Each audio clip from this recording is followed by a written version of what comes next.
Next chapter के लिए 250 likes और 50 कमेंट्स करें। चैप्टर 16। करण वास्तव में चिढ़ा हुआ लग रहा है, लेकिन उसने कुछ नहीं कहा। हर्षद और अन्य लोगों ने अजीब तरह से अपना गला साफ किया। अगर वे मिष्टी से पहले नहीं मिले होते तो उन्हें लगता कि वो सिर्फ कुंद ब्लंट है। हालांकि क्योंकि उन्होंने उससे पहले बात की थी, उन्होंने महसूस किया कि मिष्टी उन लोगों के ग्रुप से नफरत करती है जो करण को फॉलो करते हैं। आखिरकार जब वे बातचीत कर रहे थे तो मिष्टी ने उनसे पोलाइटली बात की थी। उन लोगों के ग्रुप को देखकर जो एक दूसरे की चापलूसी कर रहे हैं, मिष्टी को कोई मतलब नहीं दिख रहा है। कुछ देर बैठने के बाद उसने वॉशरूम जाने का बहाना बनाया, चुपचाप निकलने का प्लान बना रही थी। आखिरकार वो पहले से ही जानती है कि इस पार्टी में सोनाली किससे मिली है। जैसे ही वो वॉशरूम से बाहर आई, उसने भीड़ की चीख पुकार सुनी। उसने अपना सिर उठाया और देखा, जिससे उसकी आंखें तुरंत चौड़ी हो गईं। क्या उसने अगस्त्या को देखा? एक आदमी ने काला सूट पहना हुआ है और वो भीड़ में सबसे अलग खड़ा है क्योंकि वो लंबा है और उसकी आभा इम्प्रेसिव है। हालांकि उसकी पीठ उसका सामना कर रही है, लेकिन मिष्टी को पूरा यकीन है कि वो अगस्त्या दीवान है। यह उसका पति है जिसके साथ उसने 3 साल तक एक ही बेड शेयर किया था। वो गलत नहीं हो सकती है। उसकी आंखों में आंसू छलक पड़े और वो दौड़कर उसके पास गई। हालांकि वो अपने छोटे छोटे कदमों से उसे नहीं पकड़ सकी और जल्द ही वो आदमी अब घनी भीड़ में नहीं देखा जा सकता है। क्या तुमने उस आदमी को अभी देखा? और उसने सिल्वर फॉक्स मास्क भी पहना हुआ है। भले ही हम उसका चेहरा नहीं देख सकते, मुझे यकीन है कि वो बहुत हैंडसम है। तुम सही कह रही हो, लेकिन उसका ऑरा आभा थोड़ी डरावनी है और मेरे पास उससे कांटेक्ट करने की हिम्मत नहीं हुई। उसके आसपास के लोग धीरे से चर्चा कर रहे थे। वो वहां खड़ी है जहां वो आदमी अभी अभी था। मिष्टी की आंखों में आंसू उसके चेहरे पर उसके मास्क के नीचे बह गए क्योंकि वो अपने चारों ओर असहाय, हेल्पलेस रूप से देख रही है। वो परिचित फिगर कहीं भी नहीं देख सकती है। क्या यह उसका वहम था? क्योंकि अगस्त्या इस तरह की जगह पर क्यों आएगा? तभी पीछे से किसी ने उसके कंधे पर थपथपाया। अरे, तुम यहाँ कन्फ्यूजन में क्यों खड़ी हो? हम कुछ खाने जा रहे हैं। क्या तुम आना चाहती हो? निखिल ने झुंझलाहट के साथ पूछा। दूर से उसने उसे यहाँ खड़े होकर स्पेस को खाली घूरते देखा था। आखिर उसके कपड़े पहनने का तरीका और लोगों से काफी अलग था। वो मन ही मन उसका मजाक उड़ाने लगा। यह लड़की यह भी नहीं जानती कि पार्टी में शामिल होने के लिए कैसे कपड़े पहनना है। यह कैसे पॉसिबल है कि दूसरे उसे पसंद करेंगे? हालांकि जैसे ही मिष्टी उसकी तरफ मुड़ी, निखिल दंग रह गया। पिछले कुछ समय से सबका अपमान करने वाली लड़की रो रही है। उसकी आंखें सूजी हुई है और आंसुओं से चमक रही है। वो उदास लग रही है और उसकी आत्मा से निकलने वाली बेबसी और दर्द ने अचानक निखिल को उसके लिए सॉरी फील कराया। क्या तुम ठीक हो? निखिल हकलाया। जब मिष्टी ने देखा कि यह अगस्त्या की जगह निखिल है तो उसके चेहरे पर निराशा छा गई। बहुत जल्दी वो होश में आई और अपने आंसू पोंछ लिए। जल्द ही उसके चेहरे पर उदासी का कोई निशान नहीं बचा और वो अलग और कोल्ड दिखने लगी। यह लड़की बहुत अजीब है। जब वो उसके बगल से निकली तो निखिल ने उसे गुस्से में कोसा। अगस्त्या, तुम क्या देख रहे हो? हमारे नीचे क्या है? तुषार आहूजा ने चलते हुए पूछा। जब उसने अगस्त्या को उनके नीचे की मंजिल को घूरते देखा तो उसने भी उसकी निगाह की दिशा में देखा।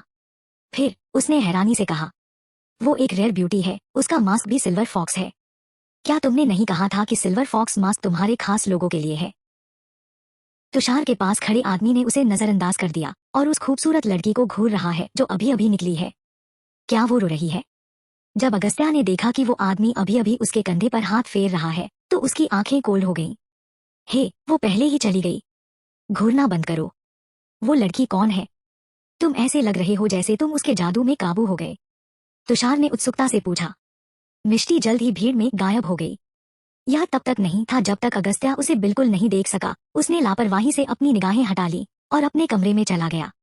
तुषार, जिसे कोई जवाब नहीं मिला था, वो सस्पेंस में रहना बर्दाश्त नहीं कर सका। वो जल्दी से अगस्त्या के पीछे दौड़ा और पूछा, हे, तुमने मुझे जवाब नहीं दिया। क्या तुम्हें वो लड़की पसंद है?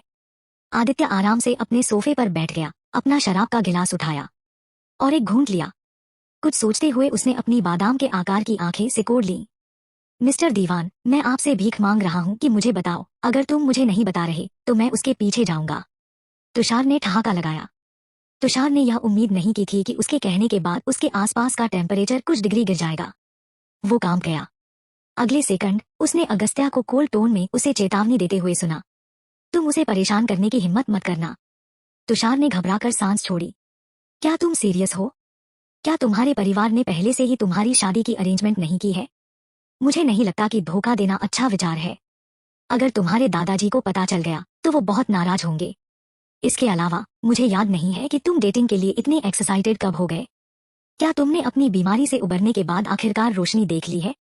अगस्त्या ने अचानक अपने गिलास में शराब घुमाना बंद कर दिया और तुषार को देखने के लिए अपना सिर उठा लिया।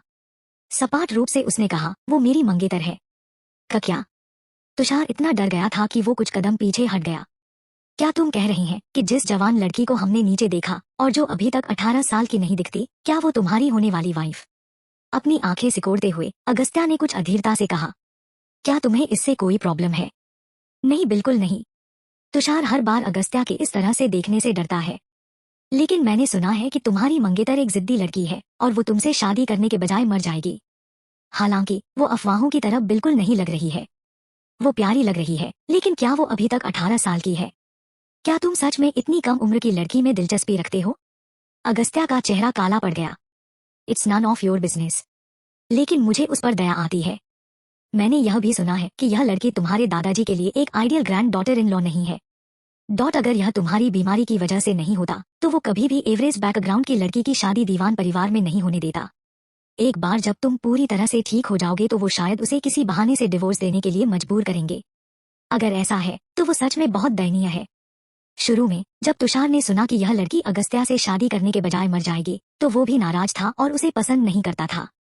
हालांकि आज जब उसने उसे देखा तो उसके मन में उसके प्रति इतना बुरा इंप्रेशन नहीं था। अगस्त्या की धुंधली आंखों को देखते हुए तुषार उस भयानक कार एक्सीडेंट को याद करने में मदद नहीं कर सका जो अगस्त्या के साथ हुआ था। उस समय अगस्त्या पहले से ही मरने के करीब था। दीवान परिवार ने वो सब कुछ किया जो वे कर सकते थे और उसकी जान बचाने में कामयाब रहे, लेकिन वो कोमा में था। डॉक्टर ने तो यहाँ तक कह दिया था कि वो हमेशा के लिए कोमा में हो सकता है। अगस्त्या को पहले से ही दीवान परिवार के उत्तराधिकार के रूप में मान्यता प्राप्त थी। हालांकि दीवान परिवार के पास चुनने के लिए कई अन्य उम्मीदवार थे, लेकिन अगस्त्या उन सभी में सबसे प्योर हार्टेड था। इसलिए जब अगस्त्या का एक्सीडेंट हुआ था तो उसने दीवान परिवार को अंदर तक हिला दिया था। पहले अगस्त्या की एक मंगेतर भी थी जो सोशल स्टेटस और बैकग्राउंड के मामले में अच्छी तरह से मेल खाती थी। जब उसकी मंगेतर ने सुना कि वो हमेशा के लिए कोमा में हो सकता है और वो विधवा हो जाएगी, उसके परिवार ने नेचुरली दीवान के साथ सगाई को कैंसिल कर दिया। तब अगस्त्या की दादी सरला को किसी फॉर्चून टेलर से बताया था कि अगस्त्या को एक लड़की बचा सकती है जो अगस्त्या शादी करने के लिए उसका बेड लक को दूर कर सकती है। इस तरह अंत में उसने सिन्हा परिवार 2 बहनों को पाया, उनमें से एक को अगस्त्या की मंगेतर के रूप में चुना। तभी एक चमत्कार हुआ। अगस्त्या की सगाई की अरेंजमेंट सिन्हा की सबसे बड़ी बेटी के साथ करने के बाद वो कोमा से जाग गया और थोड़े समय में ठीक हो गया।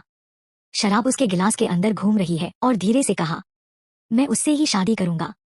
उसने केवल कुछ शब्द कहे थे, लेकिन उसकी टोन में क्लियर दृढ़ संकल्प, डिटर्मिनेशन सुनाई दे रहा था। तुषार ने झटके से एक बार में अपनी आंखें चौड़ी कर लीं। अगर मुझे ठीक से याद है तो तुम लोगों ने कभी एक दूसरे को देखा भी नहीं है। मुझे ऐसा क्यों लगता है कि तुम मिस मिष्टी की परवाह करते हो? क्या मैं चीजों को इमेजिन कर रहा हूँ? उसने अविश्वास में पूछा। किसने कहा कि हमने पहले एक दूसरे को नहीं देखा है?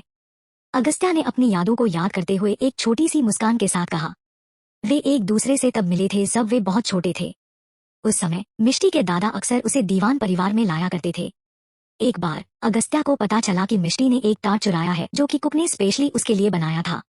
बाद में उसने उससे लड़ाई शुरू कर दी थी जिससे वो डर के मारे रोने लगी थी और इस वजह से उसके दादा ने अगस्त्या को पीटा भी था। शुरू में उसने उसे नाराज कर दिया था, लेकिन जल्द ही फूड चोर चुपके से उसके कमरे में एक टॉर्च के साथ एंटर हुई। उसने रोते हुए उससे माफी मांगी थी, यहाँ तक कि पूछ रही थी कि क्या उसके हाथों में चोट लगी है। उस समय उसके दिमाग में नन्ही सी बच्ची के चेहरे के अलावा और कुछ नहीं था। वो केवल इतना जानता था कि वो नहीं चाहता था कि वो रोए। चैप्टर 17। उस समय उसके दिमाग में नन्ही सी बच्ची के चेहरे के अलावा और कुछ नहीं था। वो केवल इतना जानता था कि वो नहीं चाहता था कि वो रोए। हालांकि उसने अभी भी उसकी दया के साथ उदासीनता, इंडिफरेंट का व्यवहार किया, क्योंकि आखिरकार उसे उसकी वजह से पनिश किया गया था। उसके बाद उसकी कोल्डनेस की वजह से मिष्टी ने उसके पास जाने या उसे तंग करने की हिम्मत नहीं की। वो चुपके से उसे देखती लेकिन उससे बात करने की हिम्मत नहीं करती। जब भी उसे अच्छा खाना मिलता वो चुपके से उसे परोस देती। यह तब तक जारी रहा जब तक मिष्टी के दादाजी की दिल का दौरा पड़ने से मृत्यु नहीं हो गई। उसके बाद वो फिर कभी नहीं आई। वे तब बहुत छोटे थे, इसलिए मिष्टी शायद उसके बारे में भूल गई है, लेकिन अगस्त्या उस समय को कभी नहीं भूल पाया। बेशक तुषार यह सब नहीं जानता है। वो उससे पूछना चाहता है, लेकिन जब उसने देखा कि अगस्त्या नाराज है तो उसने चुप रहने का फैसला किया। व्हाटएवर, मेरे पास टाइम है और मैं देखना चाहता हूँ कि सिन्हा की सबसे बड़ी बेटी कितनी खास है कि अगस्त्या ओल्ड बैचलर उसकी बहुत परवाह क्यों करता है? तुषार ने सोचा। मिष्टी, हमने प्लान बनाया है, चलो साथ में कुछ खा लेते हैं। जैसे ही मिष्टी आगे बढ़ी, हर्षद और बाकी लोग उसके पास दौड़े। यह क्लियर था कि वे एक दूसरे से अच्छी तरह से घुल मिल रहे हैं। मिष्टी ने उनका इनविटेशन एक्सेप्ट कर लिया और उनका ग्रुप दूसरी मंजिल पर एक प्राइवेट रूम में एंटर हुआ। एक बार जब वे रूम में एंटर कर गए तो उन्हें अपने मास्क पहनने की जरूरत नहीं थी। इस तरह सभी ने अपने मास्क उतार दिए और जिन लोगों ने पहले कभी मिष्टी को नहीं देखा था, वे अब उसके स्टनिंग चेहरे को देख सकते हैं।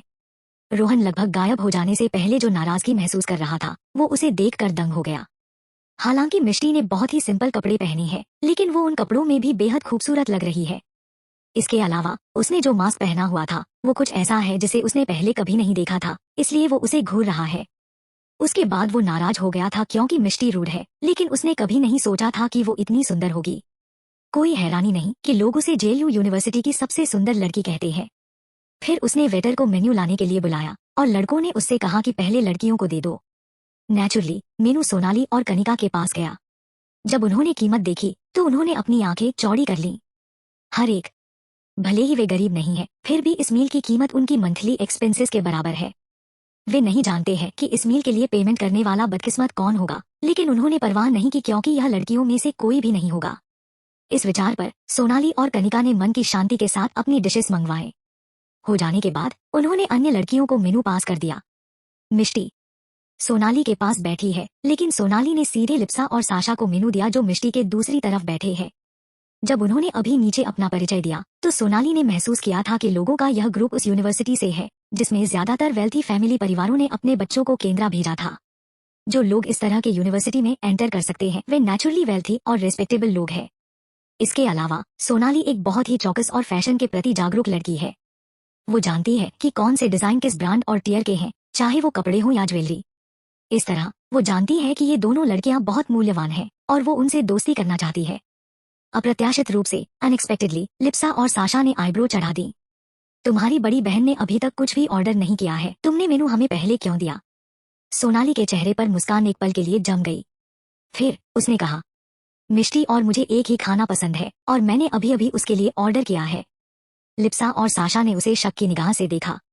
आखिरकार जब सोनाली ऑर्डर कर रही थी तो उसने मिष्टी की राय भी नहीं मांगी थी। इसके बजाय वो कनिका के साथ चर्चा करती रही। उन्होंने सोचा कि सोनाली जो ऊपर से कोमल दिखती है वो है नहीं। आखिर मिष्टी उसकी बहन है तो वो उसके साथ ऐसा व्यवहार कैसे कर सकती है? हालांकि उन्होंने सोचा कि अभी कमेंट्स करना सही नहीं होगा क्योंकि यह उनका बिजनेस नहीं था। वे बस ठिठक गए और लिप्सा ने मेनू को उसके और मिष्टी के बीच रख दिया। चलो एक साथ ऑर्डर करते हैं मिष्टी। मिष्टी को उम्मीद नहीं थी कि लिप्सा ऐसा करेगी और उसने अपने दिल में गर्मजोशी महसूस की। लेकिन जब उसने डिशेस की कीमत देखी तो वो अवाक, स्पीचलेस रह गई। क्या मुनाफाखोर है, एक डिश की कीमत इतनी ज्यादा है। फ्रूट्स की एक प्लेट की कीमत भी 2,000 है। भले ही हमारी फैमिली गरीब नहीं है, लेकिन मोम और डैड ने हमें कभी भी अपनी मर्जी से पैसे खर्च करने नहीं दिए। वे मुझे जो अलाउंस देते हैं वो रहने के खर्च के लिए काफी है। एक हफ्ते के रहने का खर्च यहाँ फ्रूट्स की एक प्लेट के लिए भी नहीं चुका सकते। ऐसा हुआ उसे फ्रूट्स बहुत पसंद है। इस पर कुछ विचार करने के बाद उसने फैसला किया कि अगर उसे पे करना है तो ठीक है, और एक ऑर्डर दिया जो सभी के खाने के लिए सूटेबल होगा। जल्द ही डिशेस सर्व की गए। रोहन ने अपनी उंगलियां से चुटकी ली और वेटर तुरंत सबके लिए शराब डालने चला गया। हम सब आज पहली बार एक दूसरे से मिले हैं, तो चलिए अपनी दोस्ती की शुरुआत के लिए एक टोस्ट पीते हैं। रोहन खड़ा हुआ और एक मुस्कान के साथ कहा। फिर सब एक के बाद एक उठ खड़े हुए और अपने अपने गिलास उठाए। किसी ने नोटिस किया कि मिष्टी के ग्लास में वाइन की जगह जूस है तो उसने कहा, मिष्टी, इससे तुम्हारा क्या मतलब है? हम वाइन के साथ टोस्ट कर रहे हैं और फिर भी तुम जूस पी रही हो। That is so rude. I am sorry, मैं नहीं पी सकती, मिष्टी ने शांति से कहा। एक पार्टी पोपर बनना बंद करो मिष्टी। मुझे पता है कि तुम्हें पीना पसंद नहीं है, लेकिन ऐसे मौके पर तुम हमारे साथ ऐसा कैसे कर सकती हो? मुझे यकीन है कि सिर्फ एक छोटा घूंट तुम्हें नहीं मारेगा, है ना? इसके अलावा मैं यहाँ तुम्हारे साथ हूँ, इसलिए तुम किससे डर रही हो? सोनाली ने सरकास्टिक ढंग से कहा। यह सही है, इतने नाजुक मत बनो, हम सभी एडल्ट हैं, कनिका ने नाराजगी में कहा। कनिका को देखने के लिए मिष्टी रुक गई और अपना सिर उठा लिया। फिर उसने शांत तरीके से कहा, क्या कोई रूल है जो कहता है कि एडल्ट को यहाँ वाइन पीनी चाहिए? तुम? कनिका ने मिष्टी को घूर कर देखा। कनिका को मिष्टी बिल्कुल पसंद नहीं है। अगर यहाँ लोग नहीं होते तो वो पहले ही मिष्टी को कुछ सबक सिखा चुकी होती। उसकी उससे इस तरह बात करने की हिम्मत कैसे हुई? ठीक है, ठीक है। अगर वो पीना नहीं चाहती है तो कोई उसे फोर्स नहीं करेगा, रोहन ने अच्छे स्वभाव से कहा। फिर उसने वेटर को बुलाने के लिए हाथ उठाया। मैंने सुना है कि डार्क चार्म क्लब ने द नेक्टर नाम से एक नया प्रोडक्ट लॉन्च किया है, क्या आप इस लेडी के लिए ला सकते हैं? वेटर ने सिर हिलाया और चला गया। मिष्टी ने मुंह फेर लिया और मन में सोचा रोहन किस तरह के प्रोडक्ट की बात कर रहा है। डोंट वरी, नेक्टर सिर्फ एक बेवरेज है, रोहन ने तुरंत एक मुस्कान के साथ समझाया, जैसे कि वो उसके मन को पढ़ सकता है। शीना जो बगल में बैठी है ने कहा, यह सही है, मैं इसे पहले ले चुकी हूँ, यह बहुत अच्छा है। मैं भी ऑर्डर करना चाहूंगी। कोई बात नहीं, कुछ भी ऑर्डर करो जो तुम लोगों को करना है, यह मेरी ट्रीट है, रोहन ने उदार जेनरस तरीके से कहा। उसी समय वेटर ने नेक्टर जूस मिष्टी के सामने रख दिया। उसके नोस्ट्रल्स से फ्रूट्स की हल्की सुगंध आ रही है। यह इतनी अच्छी स्वीट स्मेल है।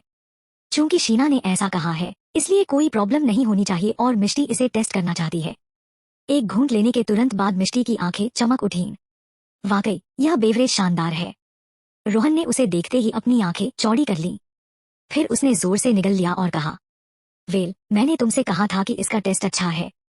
मिष्टी का उससे बात करने का बिल्कुल भी मन नहीं है। उसने बस थोड़ा सिर हिलाया। लेकिन जितना ज्यादा उसने इसे पिया उतनी ही उसे बेचैनी होने लगी। अचानक उसके माथे पर पसीने की बूंदें फूटने लगी, जबकि उसके गाल भी लाल होने लगे। उसने अपना चक्कर सिर थोड़ा हिलाया। वो कंफ्यूज्ड है। उसके साथ क्या हो रहा है? वाह, तुम्हारा चेहरा कितना लाल है। क्या तुम गर्म महसूस कर रही हो? शीना ने पूछा जब उसने मिष्टी को अपना पसीना पोंछते हुए देखा। मैं ठीक हूँ, आई एम सॉरी, मुझे वॉशरूम जाना है, मिष्टी ने खड़े होते हुए कहा। चलते चलते उसे ठोकर मारते देख हर कोई हैरान रह गया। ओ कम ऑन, इस फ्रूट वाइन को पीने के बाद तुम्हें नशा कैसे आ सकता है? यह सुनकर मिष्टी पूरी तरह अवाक स्पीचलेस रह गई। Fruit wine? अब उसे एहसास हुआ कि इसे पीने के बाद उसने नशा क्यों महसूस किया। लेकिन यह बिल्कुल फ्रूट जूस की तरह स्मेल कर रहा था। वो अपना चेहरा धोने के लिए वॉशरूम गई, लेकिन उसे अभी भी चक्कर आ रहे हैं। अचानक उसकी नजर धुंधली हो गई और उसे घुटनों में कमजोरी महसूस होने लगी। बाथरूम से कुछ ही कदम की दूरी पर मिष्टी लड़खड़ा गई। चुपचाप सोचते हुए ओह नो, वो रास्ते में तुरंत गिर पड़ी। लेकिन हैरानी की बात यह है कि उसे बिल्कुल भी दर्द महसूस नहीं हुआ। इसके बजाय वो एक जानी पहचानी बाहों में गिर गई जो बचाव की एक मजबूत भावना से भरी है। इसलिए उसने मन की शांति के साथ अपनी आंखें बंद कर लीं। अगस्त्या ने मिष्टी को अपनी बाहों में भर लिया और आईब्रो चढ़ा दी। वो इतनी लापरवाह कैसे हो सकती है? अगर वो हर समय उसकी ओर ध्यान नहीं दे रहा होता तो वो किस तरह की खतरनाक सिचुएशन में होती। उसने मिष्टी को घूर कर देखा और उसने उसे कसकर पकड़ लिया। उसकी आंखें नम्रता जेंटलनेस के भाव से चमक उठीं। जैसे ही अगस्त्या ने कमरे में कदम रखा उसने मिष्टी को बेड पर लिटाना शुरू कर दिया। नहीं हब्बी। अचानक मिष्टी ने उसकी बाहों में उसकी शर्ट को कसकर पकड़ लिया और फूट फूट कर रोने लगी। अगस्त्या रुक गया, उसकी आंखें चमक उठीं। तुमने मुझे अभी क्या बुलाया? उसकी बाहों में मिष्टी को एक परिचित आवाज सुनाई दे रही है। अपनी आंखें खोलने की बहुत कोशिश कर रही है। फिर उसने आंखों में आंसू लिए उसे देखा। क्यों रो रही हो? अगस्त्या उसके करंट एक्सप्रेशन से हैरान है। उसने उसे वाइन पीने के लिए दोषी नहीं ठहराया है और फिर भी वो पहले से ही दुखी महसूस कर रही है। उसने कभी यह उम्मीद नहीं की थी कि जैसे ही वो अपनी बात खत्म करेगा उसके आंसू उसके गालों पर धारा की तरह बहने लगेंगे। इस समय अगस्त्या बहुत हैरान है। उसके साथ क्या हुआ है? उसने अभी तक उसके साथ कुछ भी नहीं किया है। फिर उसने उसे कसकर अपने बाहों में लिया और उसकी पीठ पर जोर से थपथपाया। सब ठीक है, डरो मत। मिष्टी, जो एक पल पहले उदास होकर रो रही थी, उसे दिलासा देने के बाद गहरी नींद में सो गई। फिर भी वो कभी कभी ज्यादा रोने से फुसफुसाती है। अगस्त्या के लिए यह बहुत दिल दहला देने वाला लगा। क्या उसे किसी के द्वारा धमकाया जा रहा है? जब अगस्त्या ने सोचा कि उसका फायदा उठाया जा सकता था तो उसे इतना गुस्सा आया कि उसकी आंखें धधक रही है। जैसे ही वो उसे बेड पर लेटाने ही वाला था यह पता लगाने के लिए फोन कर सके कि क्या हुआ था, वो फिर से धीरे से रोने लगी। वो बार बार हब्बी बोलती रही। वो मुझे बुला रही है या किसी और को? उसने सोचा कि पहले वाला बिल्कुल इम्पॉसिबल है, हालांकि वो वास्तव में उसका होने वाला हस्बैंड है। जहां तक बात की बात है, अगर उसने किसी दूसरे आदमी को हस्बैंड कहने की हिम्मत की तो वो आदमी डेफिनेटली बर्बाद हो जाएगा। वो आदमी कुछ ही समय में इस दुनिया से गायब हो जाएगा। कोई बात नहीं, वो अभी कहीं नहीं जा सकता है। उसने उसकी आंखों के कोनों से आंसू पोंछे और उसे अपने बाहों में गहरी नींद में सोते हुए देखा। अगस्त्या के होंठ फड़फड़ाए और उसके चेहरे पर एक लाडली मुस्कान दिखाई दी। चैप्टर 18। अगली सुबह मिष्टी अचानक बिस्तर से कूद गई। अपने आसपास देखते ही उसका पूरा शरीर अकड़ गया। फिर उसने अपने शरीर की ओर देखा और पाया कि उसने एक नया पजामा पहना हुआ है। उसका चेहरा तुरंत पीला पड़ गया। रात को क्या हुआ था उसे लगभग याद है। वॉशरूम जाते वक्त उसे इतने चक्कर आए कि वो लगभग जमीन पर गिर गई, लेकिन किसी ने उसे पकड़ लिया था। उस आदमी से उसे इतनी जानी पहचानी गंदा थी। उसे लगा कि वो अगस्त्या है, इसलिए उसने इसके बारे में ज्यादा नहीं सोचा था और उसे कसकर गले लगा लिया था और उससे उसे छोड़ने के लिए नहीं कहा था। फिर उसने आदमी को तब तक कसकर पकड़ रखा जब तक कि वो सो नहीं गई। जब वो उठी, वो पहले से ही एक अजनबी के बेड पर है। रात को वो आदमी कौन था? मिष्टी अभी बहुत डरी हुई है। जैसे ही वो अपना दिमाग फोड़ रही थी, किसी ने धक्का देकर दरवाजा खोल दिया। एक वेटर की तरह कपड़े पहने एक महिला अंदर चली आई। उसने विनम्रता पोलाइटली से कहा जब उसने देखा कि मिष्टी जाग गई है, मिस, आपका ब्रेकफास्ट तैयार है। मैं कहाँ हूँ? मिष्टी ने हाई अलर्ट में पूछा। आप डार्क चार्म क्लब में हैं। हमारे बॉस ने आपको कल रात नशे में पाया, इसलिए वो आपको अंदर ले आए क्योंकि उन्हें डर था कि अगर आप वहां रही तो आप खतरे में पड़ सकती हैं। वेट्रेस ने समझाया। तुम्हारा बॉस? अचानक उसके दिमाग में कुछ कौन था। वो पूरी तरह से श्योर है थी कि वो आदमी अगस्त्या था, वरना उसे अगस्त्या की गंध नहीं आती। लेकिन यह जगह डार्क चार्म क्लब, अगस्त्या जैसा आदमी इतनी जटिल कॉम्प्लिकेटेड जगह पर कैसे आ सकता है? मिष्टी का दिमाग अब गड़बड़ा गया है। किस्मत से वो असहज अनकंफर्टेबल महसूस नहीं कर रही है, जिसने यह भी संकेत दिया कि उसे कुछ नहीं हुआ है। मेरे कपड़े किसने बदले? उसने अपने होठों को काटते हुए पूछा। मैंने, वेट्रेस ने कहा। मिष्टी को अंत में अपने मन में शांति हुई है। अचानक उसे लगा कि उसने कुछ सोचा है और उसके हाव भाव काफी बदल गए हैं। उसने फिर पूछा, मेरे कपड़े कहाँ हैं? हमने आपके कपड़े धोने के लिए भेजे हैं, मैं उन्हें अभी आपके लिए लेकर आती हूँ। वेट्रेस ने जैसे ही उसके हाव भाव में बदलाव देखा और जल्दी से कहा। मिष्टी अपने कपड़े बदलने के बाद वहां से तुरंत चली गई। जब वेट्रेस ने उसे जाने से नहीं रोका तो उसने राहत की सांस ली। सुबह हो गई है। वो रात को घर नहीं आई थी, इसलिए वो शर्त लगा सकती है कि सोनाली डेफिनेटली इसके बारे में हंगामा करेगी। लेकिन वो भी नहीं जानती है कि क्या हुआ था। उसने अपने माथे को रगड़ा और उसकी आंखें अफसोस के साथ चमक उठीं। वो इस बार बहुत लापरवाह हो गई थी। उसने कैब ली और सीधे घर चली गई। जब वो विला में पहुंची जो इतना जाना पहचाना और फिर भी अजीब लग रहा है, तो उसने अंदर जाने से पहले एक गहरी सांस ली। उसने कभी यह उम्मीद नहीं की होगी कि जैसे ही वो विला में कदम रखेगी, उसके पेरेंट्स जो सोफे पर बैठे हैं मुस्कान के साथ उसके पास आएंगे। अरे मिष्टी, तुम वापस कैसे आ गई? मिष्टी बहुत हैरान है। फिर उसने सोनाली की आवाज सुनी। तुम्हें क्या हुआ था मिष्टी? तुम कल अचानक कहाँ लापता हो गई थी? हम हर जगह तुम्हें ढूंढ रहे थे जब तक कि दीवान परिवार के असिस्टेंट ने हमें यह इन्फॉर्म करने के लिए फोन नहीं किया कि वो तुमसे मिलने आया है। लेकिन उस समय तुम्हारी तबीयत ठीक नहीं थी, इसलिए वो तुम्हें आराम करने के लिए कहीं और ले गए। जब तुम उनके साथ गई थी तो तुम्हें एक बार हमें इन्फॉर्म करना चाहिए था। तुम्हें पता है मैं कितना घबरा गई थी। मिष्टी के वॉशरूम जाने के बाद वो लाउंज में वापस नहीं आई थी। वे सभी उसके बारे में इतने चिंतित थे कि उन्होंने उसे हर जगह खोजा। आखिरकार सोनाली ने उनसे यह कहकर झूठ बोला दिया था कि मिष्टी घर चली गई है, तो वे सब नाखुश होकर घर लौट गए थे। जैसे ही सोनाली घर पहुंची, उसने अपने पेरेंट्स से शिकायत की कि पार्टी के दौरान मिष्टी कितनी गैर जिम्मेदार है, बिना किसी को बताए चली गई। वे दोनों इतने गुस्से में थे क्योंकि उन्हें लगा था कि मिष्टी ने परिवार पर कलंक लगाया है। जैसे ही वे मिष्टी को फोन करने वाले थे कि दीवान परिवार के किसी व्यक्ति ने फोन किया। जब उन्हें पता चला कि दीवान परिवार ने उनकी सबसे बड़ी बेटी को बुलाया, तो वे इतने खुश हुए कि उनका गुस्सा तुरंत हवा में फैल गया। अगर दीवान परिवार उनकी बड़ी बेटी की इतनी परवाह करता है, तो यह डेफिनेटली जश्न मनाने लायक है। इसलिए एक रात पहले घर न आने के लिए वे उसे कैसे दोष दे सकते हैं? और तो और उन्हें उम्मीद थी कि मिष्टी सिर्फ अच्छे के लिए दीवान रेजिडेंस में गई होगी। मिष्टी बहुत चौंक गई थी। क्या कल उसे ले जाने वाला अगस्त्या हो सकता है? नहीं तो दीवान परिवार ने उसके पेरेंट्स को यह बताने के लिए क्यों कॉल किया होगा कि वो ठीक है? इस समय उसका दिमाग खराब है। अगर ऐसा है तो वो अगस्त्या से पिछली रात ही मिल चुकी है। इसके अलावा वो उससे ऐसी अजीब सिचुएशन में मिली है। क्या वो सोचेगा कि वो एक बुरी लड़की है जिसने इतनी कॉम्प्लिकेटेड जगह में खुद को नशे में डाल लिया? मिष्टी की आंखों में पछतावे के एक्सप्रेशन चमक रहे हैं, लेकिन अब वो कुछ भी ठीक नहीं कर सकती है। अपने पेरेंट्स के चेहरों पर खुशी के एक्सप्रेशन को देखकर वो आखिरकार अपने मन को शांत कर सकी। उसके पेरेंट्स उसकी तारीफ करते रहे। फिर उन्होंने पूछा, मिष्टी, क्या तुम कल मिस्टर दीवान से मिली थी? वो अब कैसे हैं? वे नहीं चाहते हैं कि अगस्त्या से शादी करने के बाद वो विधवा के रूप में रहे। लेकिन अगर अगस्त्या ठीक हो जाता तो वो दीवान परिवार का उत्तराधिकारी और गोल्डन कैपिटल ग्रुप का प्रेसिडेंट होगा। अगर उनकी बेटी ने उससे शादी की तो वो दीवान परिवार की मालकिन होगी और यह डेफिनेटली सिन्हा परिवार के लिए सम्मान की बात है। मिष्टी ने अपना सिर हिलाया, उसकी आंखें टिमटिमाती हुई बोली, नहीं, मैंने उसे बिल्कुल नहीं देखा। यह सुनकर उसके पेरेंट्स की आंखों में मायूसी छा गई। मिष्टी ने अपना सिर नीचे किया और कहा, डैड, मोम, मैं अब थोड़ा थक गई हूँ। मैं आराम करने के लिए अपने कमरे में जाना चाहती हूँ। बेशक वे दोनों उसकी बात से सहमत होंगे। उन्होंने सिर हिलाया और उसे अपने कमरे में वापस जाने दिया। अचानक मिष्टी रुक गई। जिस तरह से सोनाली उसे घूर रही थी, उसे पकड़ लिया। मिष्टी सरकास्टिक ढंग से मुस्कुराई और फिर सीढ़ियों से ऊपर चली गई। मिष्टी का टीजिंग लुक देखकर सोनाली को बहुत गुस्सा आया, लेकिन इस समय मिष्टी को उसके पेरेंट्स ने इतना अप्रिशिएट, सराहना किया कि उसने कुछ भी कहने की हिम्मत नहीं की। खैर, वो कुछ समय के लिए ही रुक सकती है। एक बार मिष्टी की शादी हो जाने के बाद वो सिन्हा परिवार में अकेली संतान होगी। जब ऐसा होगा तो उसके पेरेंट्स डेफिनेटली उसे ही प्यार करेंगे। तो कौन परवाह करता है कि अभी क्या हुआ था। यहाँ तक मिष्टी की बात है, न केवल वो विधवा हो जाएगी बल्कि कॉलेज का हर एक स्टूडेंट उसका मजाक बनाएगा।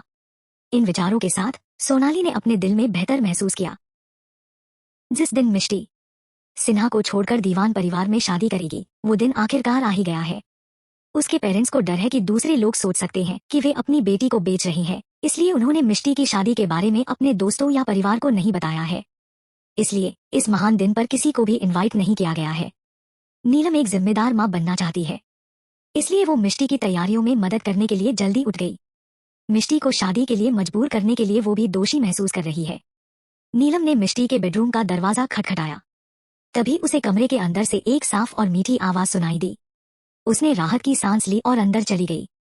उसे इसकी उम्मीद नहीं थी मिष्टी अब तक अपनी ड्रेस पहन चुकी होगी। यह वही सफेद ड्रेस ही है जिस पर सोनाली पहले रो रही थी। नीलम ने जो देखा उससे दंग रह गई। वो जानती है कि उसकी बेटी सुंदर है, लेकिन उसने उम्मीद नहीं की थी कि मेकअप करने के बाद मिष्टी इतनी स्टनिंग लग सकती है। मिष्टी इतनी सुंदर है कि वो डेफिनेटली फ्यूचर में किसी कुलीन परिवार में शादी कर सकती थी, लेकिन अब उसे एक अधमरे व्यक्ति से शादी करनी है। वास्तव में नीलम ने लंबे समय तक सुना है कि दीवान परिवार के उत्तराधिकार अगस्त्या दीवान को लकवा मार गया है। हालांकि उसे बचा लिया गया है, लेकिन वो वेजिटेटिव स्टेट में है। उसकी हालत मरने से अलग नहीं है। उसकी बेटी उससे शादी करने के बाद विधवा के रूप में रहेगी। साथ ही अगर उसे बच्चा भी नहीं हुआ तो इतने बड़े और अमीर परिवार में उसके साथ पता नहीं कैसा व्यवहार किया जाएगा। जितना ज्यादा उसने इसके बारे में सोचा, उसे उतना ही दुख हुआ। लेकिन जो हो गया उसे बदला नहीं जा सकता। वो अब कुछ नहीं कर सकती है। हालांकि उसे यह डिसीजन लेने का पछतावा है। मिष्टी ने अपनी माँ की आंखों में गिल्ट देखा। इस अंतिम पल में भी दीवान परिवार में शादी करने के बाद उसे क्या परिणाम भुगतने होंगे, यह जानने के बावजूद उसकी माँ ने उसे शादी करने के लिए मना नहीं किया। उसके पिछले जन्म में उसके पेरेंट्स ने उसे बहुत हर्ट किया था। इसके बावजूद वो हर समय उनके बारे में ही सोचती रही। लेकिन अब उसे अगस्त्या के अलावा किसी की परवाह नहीं है। उसने दूर देखा और शांति से मुस्कुराई। मैं कैसी दिख रही हूँ, मोम? उसकी माँ ने सिर हिलाया। तुम गॉर्जियस लग रही हो। मेरी बेटी बेहद खूबसूरत है। समय कैसे बीतता है पता ही नहीं चलता है। तुम्हारी जल्द ही शादी होगी। ससुराल में सभी से अच्छा व्यवहार करना और किसी को नाराज मत करना, ठीक है? जब हमारे पास समय होगा हम तुमसे मिलने आएंगे। कुछ सेकंड रुकने के बाद नीलम ने फिर कहा, चलो यहाँ बैठो और मुझे तुम्हारे बालों को अच्छी तरह से बांधने दो। मैं चाहती हूँ कि मेरी लड़की आज सबसे सुंदर दुल्हन बने। मिष्टी ने सिर हिलाया और चुपचाप बैठ गई।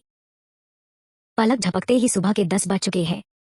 1 दर्जन से अधिक काले रंग की लग्जरी कारें सड़कों से होकर सिन्हा परिवार के विला में पहुंची। मिष्टी ने बेहतरीन मेकअप और ज्वेलरी पहनी है। विला के बाहर कारों की आहट सुनकर वो उठ बैठी। अपने पिछले जीवन में उसे दिए गए अनफेयर ट्रीटमेंट पर वो रो रही थी। उसे यह भी उम्मीद थी कि उसके पेरेंट्स उसे शादी के लिए मजबूर करना बंद कर देंगे। हालांकि उसके माता पिता को अपने खुद के काम पर शर्म आ रही थी। उन्होंने अपना मन बदलने का कोई इरादा न रखते हुए बस उसे रोने दिया। उसे मजबूरन दीवान परिवार की कार में भी बैठा दिया गया था। इस समय उनके विला के बाहर कई लग्जरी कारें इंतजार कर रही है। यह इस हद तक है कि उसके पड़ोसी चौंक गए हैं। हालांकि सिन्हा परिवार ने पहले से ही कम प्रोफाइल रखने की कोशिश की थी। सोनाली ने कॉलोनी में सभी को बता दिया था। वास्तव में आसपास के सभी लोग इस बारे में जानते थे। उन्होंने कुछ नहीं कहा था।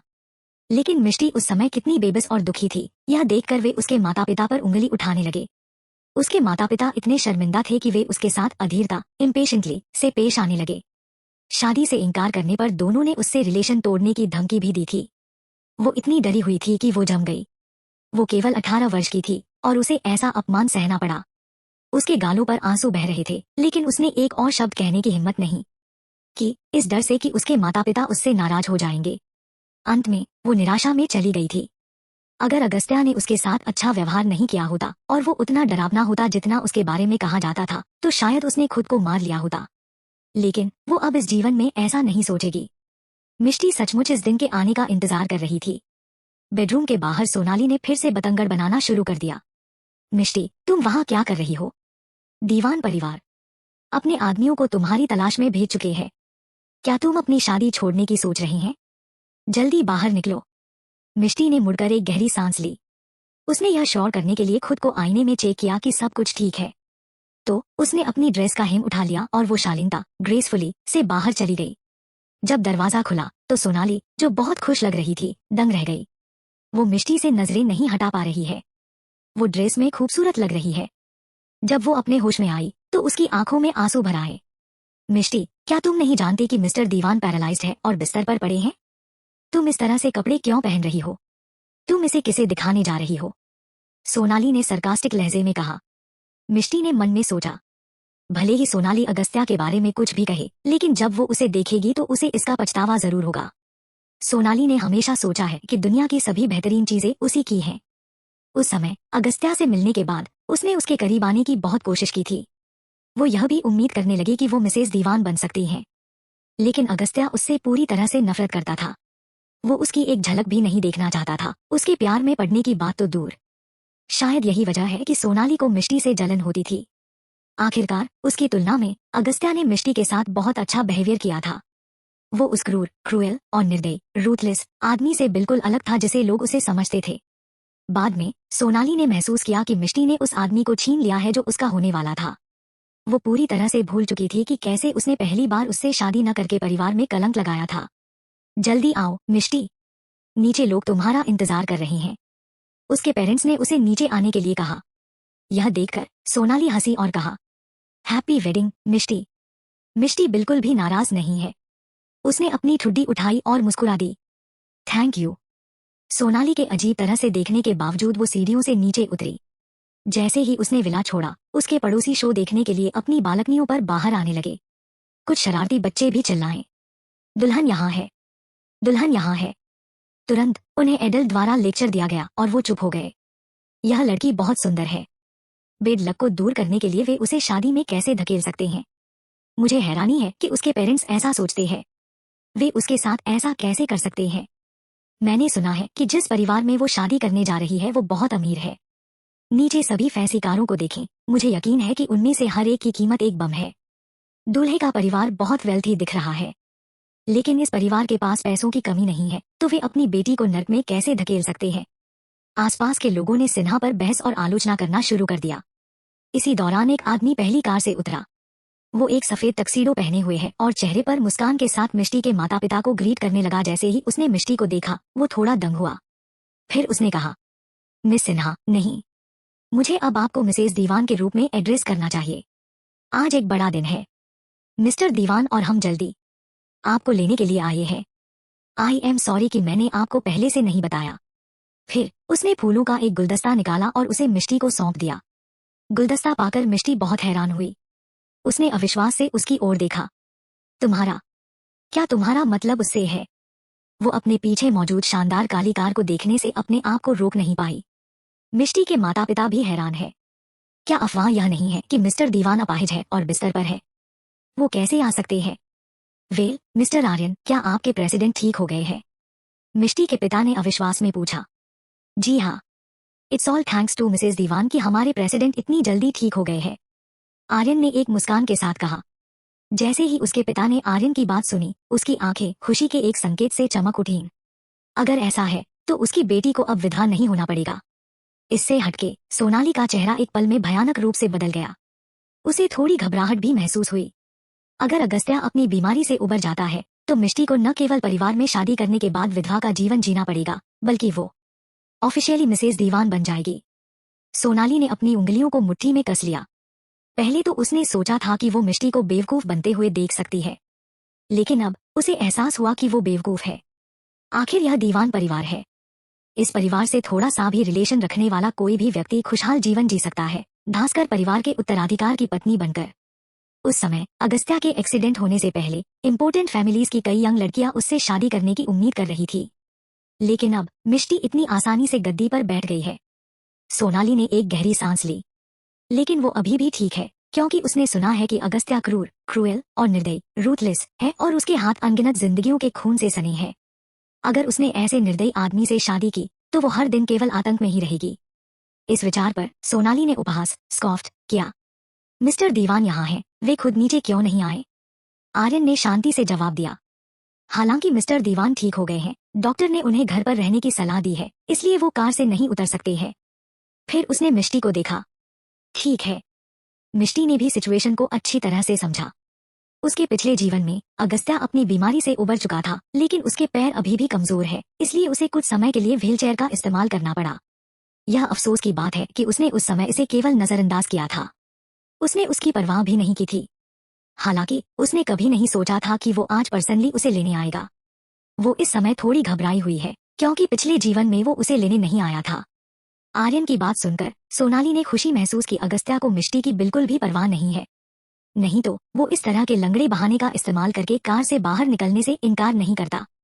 यह मामला है तो हम अब और देरी नहीं करेंगे। मिष्टी, कार में बैठो, मिष्टी के पेरेंट्स ने कहा। उन्हें यह भी डर है कि मिस्टर दीवान पहले से ही अधीर, इम्पेशेंट है। मिष्टी ने ज्यादा कुछ नहीं कहा। वो आर्यन के पीछे लग्जरी कार तक पहुंची है। उसके पेरेंट्स ने अपने आंसू पोंछना शुरू कर दिए, लेकिन मिष्टी ने उनकी ओर देखने की जहमत नहीं उठाई। इसके बजाय उसने कार की खिड़की में अपना रिफ्लेक्शन देखा। उसका दिल पागलों की तरह धड़क रहा है। आर्यन ने दरवाजा खोला और रोजलिन यह सीन देखकर दंग रह गई। अंदर कोई नहीं है, प्लीज कार में बैठें, मिसेस दीवान। आर्यन मुस्कुराया। उसके माता पिता और सोनाली दोनों ने उत्सुकता, क्यूरियस से उसकी ओर देखा। चूंकि कार की खिड़कियां टिंटेड है, इसलिए वे नहीं देख सकते थे कि अंदर क्या है। इसके अलावा उन्होंने अच्छे से देखने के लिए आगे बढ़ने की हिम्मत नहीं की, इसलिए वे केवल मिष्टी को देख सकते हैं। लेकिन इस मोमेंट में मिष्टी पूरी तरह से निराश है। अगर आर्यन ने पहले ही कहा होता कि अगस्त्या नहीं आया है, तो शायद वो इतनी निराश नहीं होती। आखिर वो उसके पिछले जन्म में भी नहीं आया था। लेकिन जब आर्यन ने दावा किया कि वो कार में है और फिर भी अंदर कोई नहीं है, तो उसने निराश महसूस किया। कार में बैठते ही आर्यन भी ड्राइवर की सीट पर चढ़ गया। फिर उसने इंजन चालू किया और चल दिया। जब उसने मिष्टी की निराशा देखी तो उसने तुरंत समझाया, प्लीज परेशान न हो मिसेस दीवान।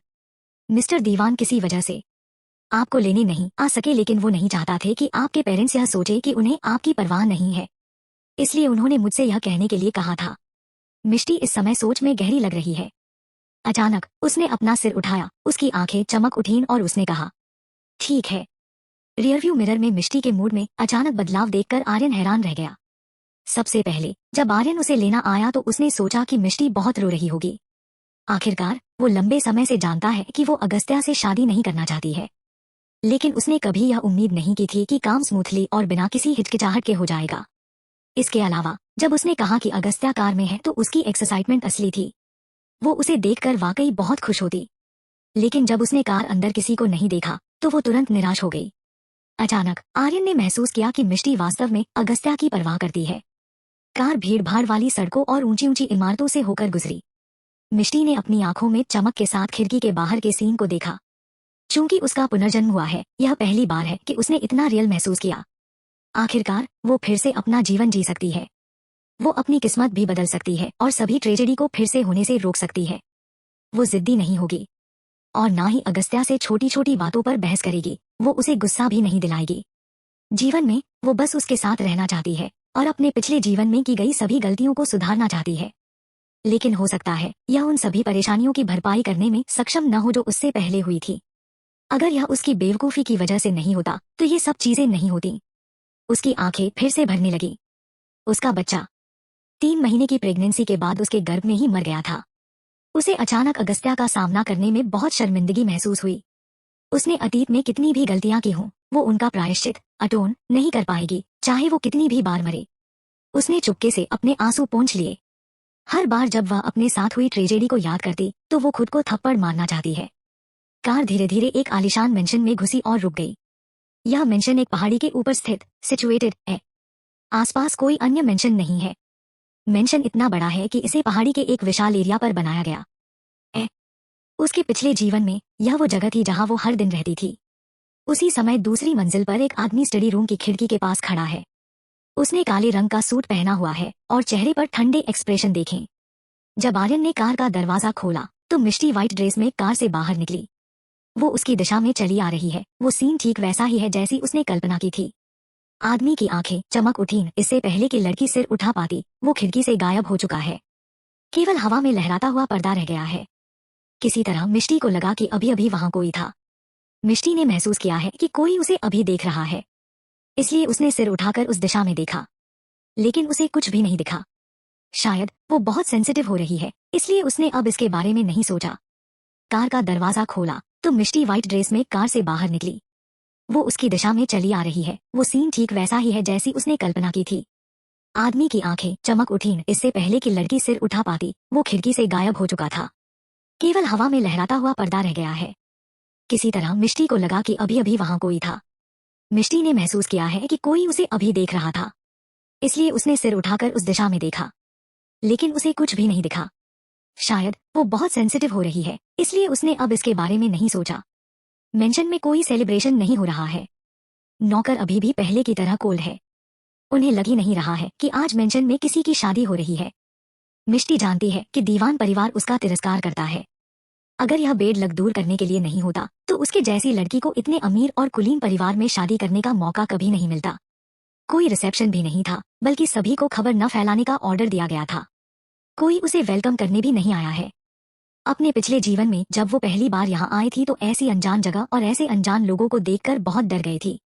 लेकिन मिष्टी जानती है कि यहाँ के सभी नौकर सरला के नौकर हैं।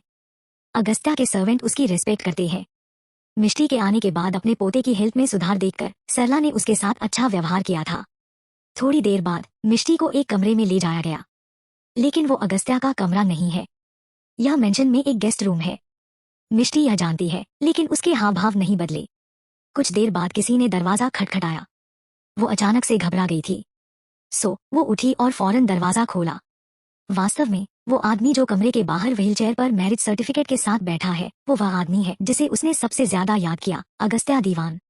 हालांकि वो अभी तक पूरी तरह से ठीक नहीं हुआ है और उसे घूमने के लिए व्हीलचेयर पर डिपेंड रहना पड़ता है। उसकी नेचुरल राजसी मैजेस्टिक आभा अभी भी असाधारण रूप से भयानक है। अपने पिछले जीवन में वो पहले वर्ष में अगस्त्या से दूर रही थी। बाद में जब उसे पता चला कि अगस्त्या उसकी सारी जिद और बुरे व्यवहार को सहन कर रहा है, तो उसने उसके साथ बेहतर व्यवहार करना शुरू कर दिया था। इस मोमेंट में मिष्टी उसके पास दौड़ने, खुद को उसकी बाहों में फेंकने और जोर से रोना चाहती है, लेकिन वो फिर भी नहीं कर पाई। अगस्त्या अभी तक उससे परिचित नहीं है। अगर उसने अब उसके साथ ऐसा किया तो उसे शक होगा। इसका उल्टा उसने गुस्से में कहा, तुमने इतनी देर क्यों की? अगस्त्या के कोल्ड एक्सप्रेशन कठोर हो गए और उसकी आंखें हैरानी के संकेत से चमक उठीं। लेकिन उसने जल्दी से अपना संतुलन वापस पा लिया और मैरिज सर्टिफिकेट और पेन को बेड पर रखकर उसने कोल्ड टोन में कहा, इंतजार करने के लिए सॉरी। यह मैरिज सर्टिफिकेट है, इस पर तुम्हारे सिग्नेचर चाहिए। मिष्टी ने तुरंत मैरिज सर्टिफिकेट पर सिग्नेचर कर दिए। सिग्नेचर करते समय उसकी आंखों में आंसू छलक आए, लेकिन उसने अपने आप को कंट्रोल किया, कहीं अगस्त्या को शक न हो जाए। उसके इतनी जल्दी सिग्नेचर करने पर अगस्त्या को हैरानी हुई। उसने अपनी इन्वेस्टिगेशन में सुना था कि वो इस शादी से बिल्कुल खुश नहीं है। क्या तुम्हें यह कमरा पसंद है? अगस्त्या ने फिर कोल्ड आवाज में पूछा। नहीं, मिष्टी ने बिना किसी हिचकिचाहट के सिर हिलाते हुए जवाब दिया। रियली? अगस्त्या ने अपनी आईब्रो सिकोड़ ली। उसने उम्मीद नहीं की थी कि वो सवाल का जवाब इतना सीधा देगी। क्या मैं इसके बजाय दूसरा कमरा चुन सकती हूँ? मिष्टी ने धीरे से पूछा और अपनी उंगलियों से लड़खड़ा रही है। ऑफ कोर्स, अगस्त्या ने कहा। फिर उसने अपना हाथ हिलाया और उसके बटलर ने कहा, मिसेस दीवान, मैं आपको कमरे में लेकर चलता हूँ। मिष्टी अगस्त्या को देखने लगी। वो समझ रहा है कि उसे क्या कहना है, लेकिन उसने बेरहमी से उसे रिजेक्ट कर दिया। मुझे मैरिज सर्टिफिकेट कोर्ट में सबमिट करना है। एक बार फ्री होने के बाद मैं तुमसे मिलने आऊंगा। जब उसने बोलना खत्म किया तो कोई उसकी व्हीलचेयर को खींचने के लिए आगे बढ़ा। हालांकि मिष्टी को अभी भी लगा कि उससे मिलना मनमुटाव से भरा है। मिष्टी ने अपना सिर नीचे किया और खुद को देखा। उसने आज जानबूझकर सावधानी से कपड़े पहने हैं और फिर भी वो उसे देखना नहीं चाहता है। अगर उसके पिछले जन्म में ऐसा हुआ होता तो उसे बिल्कुल भी चिंता नहीं होती, लेकिन अब वो बहुत दिल दहला देने वाला महसूस कर रही है। रात में एक आलीशान कार धीरे धीरे मेंशन के रोशनी भरे मैदानों में एंटर हुई। बटलर ने कार का दरवाजा खोला और 2 बॉडीगार्ड्स ने अगस्त्या को कार से बाहर निकालने में मदद की, जिसे उसकी व्हीलचेयर की जरूरत थी। खामोश रात में उसके चेहरे के एक्सप्रेशन कोल्ड लग रहे हैं। उसने दूसरी मंजिल की ओर देखा। क्या वो ठीक है? बटलर ने जवाब दिया। मिसेज दीवान ठीक है। लेकिन बटलर थोड़ा झिझका, फिर उसने अपनी बात जारी रखी। उन्होंने आपका रूम चुना है। जैसे ही अगस्त्या ने मेंशन में कदम रखा, मिष्टी, जिसने एक फ्लोरल नीलेन सुंदर ड्रेस पहनी हुई है और सीढ़ियों पर खड़ी है, तुम वापस आ गए हा? मिष्टी ने एक्साइटमेंट से कहा। टेबल पर रखे डिशेस को देखते ही अगस्त्या ने आईब्रो चढ़ा दी। क्या तुमने डिनर नहीं किया है? मैं तुम्हारा इंतजार कर रही थी ताकि हम साथ में डिनर कर सकें। मिष्टी ने मुट्ठी में अपनी उंगलियां डालते हुए कहा। वो भूल गई है कि वे अतीत में कैसे मिलते। अब जबकि उसने उसके प्रति अपना रवैया बदल लिया है, वो ऐसी सिचुएशन में केवल अनकंफर्टेबल, असहज महसूस कर रही है। अगस्त्या चुप रहा। उसने बस अपना हाथ उठाया और उसके पीछे वाले आदमी ने उसकी व्हीलचेयर को डाइनिंग रूम की टेबल पर धकेल दिया। यह देखकर मिष्टी की आंखें चमक गई। वो उसके पीछे डाइनिंग रूम की टेबल पर गई और उसके बगल में बैठ गई। कमरे में बाकी सभी ने अपना सिर नीचे कर लिया, एक भी चाल चलने की हिम्मत नहीं की। हालांकि इस तरह का माहौल थोड़ा अजीब था। दोनों ने चुपचाप खाना खाया। अचानक मिष्टी ने कुछ डिशेस उठाई और ध्यान से अगस्त्या की प्लेट में रख दी। यह देखकर हर कोई दंग रह गया। क्या यह लड़की मरना चाहती है? क्या वो नहीं जानती है कि अगस्त्या को माइसोफोबिया है? उसके अपने परिवार के सदस्यों ने भी ऐसा करने की हिम्मत नहीं की और फिर भी उसने ऐसा किया है। लगता है वो अपने लिए मुसीबत चाहती है। वे सब चुप रहे। इतने तनावपूर्ण माहौल में उन्हें सांस लेने में भी तकलीफ महसूस हुई। उनके सरप्राइज के लिए अगस्त्या ने उस सब्जी को अपने मुंह में डाल लिया जिससे वो सबसे ज्यादा नफरत करता था। मिष्टी आखिरकार अपने दिमाग को शांत करने में सक्षम एबल रही। उसने राहत की सांस ली और उसे सूप का बाउल दिया। तुम अभी तक पूरी तरह से ठीक नहीं हुए हो, इसलिए तुम्हें हेल्थी रहने के लिए और सूप पीने की जरूरत है। अगस्त्या ने कमरे में लोगों की हैरानी भरी निगाहों के नीचे सूप का बाउल लिया। यह देखकर मिष्टी के चेहरे पर मीठी मुस्कान बिखर गई। वो उसकी प्लेट में और खाना डालने लगी। उनके आसपास के सभी लोग इतने हैरान हैं कि उनके जबड़े लगभग गिर गए। लेकिन यह देखकर कि उनका बॉस बिल्कुल भी नाराज नहीं लग रहा है, वे अंत में अपने मन को शांत करने में सक्षम एबल हुए। मिष्टी ने खुशी खुशी अगस्त्या के साथ डिनर किया। जब अगस्त्या ने डिनर खत्म किया तो वो सीधे स्टडी रूम की ओर चला गया। हालांकि मिष्टी ने अगस्त्या के बेडरूम को चुना है, लेकिन उसने कमरे में एंटर होने की हिम्मत नहीं की थी। आखिरकार दोनों अभी भी अपरिचित है। बटलर ने उससे यह कहा है कि उसे पहले अगस्त्या की इजाजत लेनी होगी। इसलिए जब उसने अगस्त्या को स्टडी में जाते हुए देखा तो वो सीधे अपने कमरे में चली गई। रात के 11 बज चुके एज और पहले ही काफी देर हो चुकी है, इसलिए उसने अपने कमरे से बाहर निकलते ही इस पर विचार किया। वो उससे बात करना चाहती है, लेकिन वो उसे डिस्टर्ब करने से डरती है। इसके अलावा कुछ ही दिनों में उसकी क्लासेस शुरू हो जाएंगी। उसे कॉलेज जाना होगा। उसके पिछले जीवन में अगस्त्या ने उसे कॉलेज जाने की इजाजत दी थी। वो क्लियरली से जानती है कि अगर वो उससे अच्छी तरह से बात करती है तो अगस्त्या उसकी किसी भी बात को मान लेगा। जैसे ही वो स्टडी के दरवाजे पर पहुंची, बूढ़ा बटलर दिखाई दिया। फिर मुस्कुराते हुए पूछा, क्या आप मिस्टर दीवान को ढूंढ रही हैं? मुझे उससे कुछ इम्पोर्टेंट बात करनी है, मिष्टी ने झिझकते हुए कहा। बटलर वास्तव में एक अच्छा आदमी है, हालांकि वो सरला के एम्प्लॉई में से एक है। उसके पिछले जीवन में अगस्त्या ने उसे याद दिलाया है था कि वो बूढ़े बटलर को छोड़कर मेंशन में किसी पर भरोसा नहीं कर सकती। वो सबॉर्डिनेट पर भी भरोसा नहीं कर सकती है। मिष्टी अच्छी तरह जानती है कि इतने बड़े और अमीर परिवार का उत्तराधिकारी बनना कितना खतरनाक है। किसी को भी खतरा हो सकता है। हालांकि वो समझ नहीं पा रही है कि अपने आसपास के सभी लोगों के प्रति हाई अलर्ट होने के बावजूद उसने उस पर इतना भरोसा क्यों किया था। बूढ़े बटलर ने उसे याद दिलाया, मिस्टर दीवान को काम करते वक्त डिस्टर्ब होना पसंद नहीं है, इसलिए जब वो बाद में बाहर आए तो आप उनके साथ बात कर सकती है। अगर बात ज्यादा ही इम्पोर्टेंट है तो मैं आपकी ओर से उन्हें इन्फॉर्म कर दूंगा। मिष्टी ने अपनी आईब्रो से कोड़ ली। दरअसल वो अगस्त्या को पर्सनली बताना चाहती है। हालांकि अगस्त्या को काम करते समय परेशान होना पसंद नहीं है, लेकिन उसके साथ ऐसा नहीं है। अपने पिछले जीवन में वो अपनी इच्छा से स्टडी में एंटर कर सकती थी। वो उस पर कभी गुस्सा नहीं होता था। इसके अलावा वो उसकी कंपनी को पसंद करता था। उसी समय किसी ने स्टडी का दरवाजा खोला। मिष्टी ने उसके चेहरे पर कोल्ड एक्सप्रेशन देखे। अगस्त्या ने तुरंत पूछा, मुझे ढूंढ रही हो? उसने कोल्ड टोन में कहा। हाँ, मिष्टी ने जोर से सिर हिलाया। अगस्त्या ने बूढ़े बटलर की ओर देखा, जो तुरंत वहां से चला गया। अंदर आओ, अगस्त्या ने शांति से कहा। मिष्टी स्टडी रूम में उसका पीछे चल दी। स्टडी के इंटीरियर डिजाइन ने कमरे को एक शानदार माहौल दिया। कमरे के बीच में चंदन की विशाल टेबल को छोड़कर यह किताबों की अलमारियों से घिरी हुई है, जो सभी तरह की किताबों से भरी हुई है। मिष्टी ने अपने आसपास का जायजा लिया। तब अगस्त्या रुक गया और उसे बैठने को कहा। मिष्टी ने कुर्सी की ओर देखा और बैठ गई। उसके ठीक सामने एक हैंडसम आदमी बैठा है जो इतना कोल्ड है कि किसी की भी उसके पास जाने की हिम्मत नहीं होगी। अगस्त्या जैसा अजनबी थोड़ा डरावना है। दोनों ने एक दूसरे को देखा। तुम मुझे क्यों ढूंढ रही थी? आदमी ने शांति से पूछा। मिष्टी ने अपना होंठ काटा और कहा, मेरी क्लासेस जल्द ही शुरू होंगी। फिर उसने अपने हाथों को एक साथ पकड़ लिया और नरम तरीके से कहा, और मैं क्लासेस को अटेंड करने के लिए कॉलेज वापस जाना चाहती हूँ। क्या मैं जा सकती है? मैं वादा करती हूँ कि मैं अच्छी रहूंगी और कोई प्रॉब्लम क्रिएट नहीं करूंगी। पास्ट में दीवान परिवार में शादी करने के कुछ ही दिनों बाद वो चुपके से अपने नए घर से भाग गई थी। हालांकि वो आधी रात को पहाड़ों में खो गई थी और बहुत डरी हुई और असहाय हेल्पलेस थी। लेकिन किस्मत से उसे छिपने के लिए एक गुफा मिल गई थी। अंत में अगस्त्या खुद उसे ढूंढने के लिए पहाड़ों में अपने आदमियों के साथ गया, भले ही वो पूरी तरह से ठीक नहीं हुआ था। यह पहली बार था जब वो उससे नाराज हुआ था। इसलिए उसने नौकरानियों से उसे अपने कमरे में बंद करने के लिए कहा और उसे बाहर जाने से मना किया। जैसे ही कॉलेज में नया सेमेस्टर शुरू होने वाला था, वो घबरा गई क्योंकि वो अपनी नई क्लासेस अटेंड करना चाहती थी। इसलिए वो बहुत रोई और अगस्त्या से उसे बाहर जाने की भीख मांगी और वादा किया कि वो फिर कभी नहीं भागेगी। तभी अगस्त्या उसे कैद से रिहा करने के लिए तैयार हो गया था। अब एक शांत माहौल स्टडी में उन पर छा गया। उसने कुछ नहीं कहा और बस उसे देखा, जैसे कि वो यह जानना चाहता है कि वो मजाक तो नहीं कर रही है। मिष्टी उसके चेहरे के एक्सप्रेशन से इतना तनाव में थी कि वो बुदबुदाई बिना नहीं रह सकी। क्या तुम कुछ बोलोगे? क्या तुम वाकई कॉलेज वापस जाना चाहती हो? अगस्त्या ने आखिरकार पूछा। जब उसने उसकी इन्वेस्टिगेशन की तो उसे पता चला कि उसके खराब ग्रेड है। क्या तुम्हें सच में पढ़ना पसंद है? ऑफ कोर्स, मिष्टी ने ऊपर देखा और बिना किसी हिचकिचाहट के कहा। हाँ, वो मुस्कराया, जाहिर तौर पर उसका मजाक उड़ाया। हे, मेरा मजाक मत उड़ाओ। मैं सीरियस हूँ, मिष्टी ने गुस्से में कहा। अगस्त्या की ओर देखते हुए वो हताश महसूस कर रही है। मैंने सुना है कि हाई स्कूल के बाद से तुमने कभी कोई सब्जेक्ट पास नहीं किया है। तुम्हारे ग्रेड इतने खराब हैं कि वे सभी सिंगल डिजिट में हैं, लेकिन अब तुम मुझे बता रही हो कि जो पढ़ाई में बुरा है वो कॉलेज जाना चाहता है। उसने हंसते हुए पूछा। मिष्टी थरथराई, फिर कॉन्फिडेंस से जवाब दिया, तो क्या हुआ अगर मुझे खराब ग्रेड्स मिले हैं?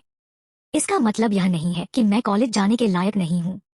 मैं तुम्हें बता रही हूँ, मैं बहुत स्मार्ट हूँ। पहले मुझे क्लास में फर्स्ट रैंक मिलती थी। किंडरगार्टन में? क्या? मिष्टी पहले तो नहीं बता पाई। एक सेकंड बाद वो शर्मा गई और जवाब दिया, किंडरगार्टन में नहीं, बल्कि हाई स्कूल में। अगस्त्या जोर से हंसने लगा। उसे मिष्टी को चिढ़ाने में मजा आ रहा है। उसकी खोई हुई मुस्कान को देखकर मिष्टी दंग रह गई। अचानक वो होश में आई और कोमल आवाज में बोली, हस्बैंड, प्लीज मुझे कॉलेज में वापस जाने दो। अगस्त्या ने टेबल पर अपनी उंगलियां थपथपाना बंद कर दिया और उसकी ओर गौर से देखा। तुमने मुझे अभी क्या बुलाया? मैंने तुम्हें हस्बैंड कहा। मिष्टी अचानक चौंक गई। थोड़ा दोषी महसूस करते हुए उसने आगे कहा, क्या लोग शादी के बाद अपने पार्टनर्स को प्यार से नहीं बुलाते हैं? वो सही कह रही हो, लेकिन मुझे ऐसा क्यों महसूस होता है कि मिष्टी कुछ छुपा रही है? अगस्त्या ने सोचा। नहीं तो तुम क्या चाहते हो कि मैं तुम्हें बुलाऊं? मिष्टी ने बेशर्मी से कहा। तुम मुझे जिस नाम से चाहे बुला सकती हो। अगस्त्या ने दूर देखा, थोड़ा शर्मिंदा हुआ। कॉलेज के बारे में? मिष्टी ने उम्मीद से कहा। तुम जा सकती हो, लेकिन अगस्त्या ने फिर से अपनी उंगलियों को शरारती ढंग से टेबल पर थपथपाना शुरू कर दिया और मिष्टी इतनी घबराई हुई है कि उसने अपने सिर में टेबल पर उसकी उंगलियों के थपथपाने की आवाज सुनी। लेकिन क्या? तुम्हें मुझसे वादा करना होगा कि तुम इस सेमेस्टर में अपने सभी सब्जेक्ट में पास होगी, अगर नहीं तो तुम्हें घर पर रहना होगा।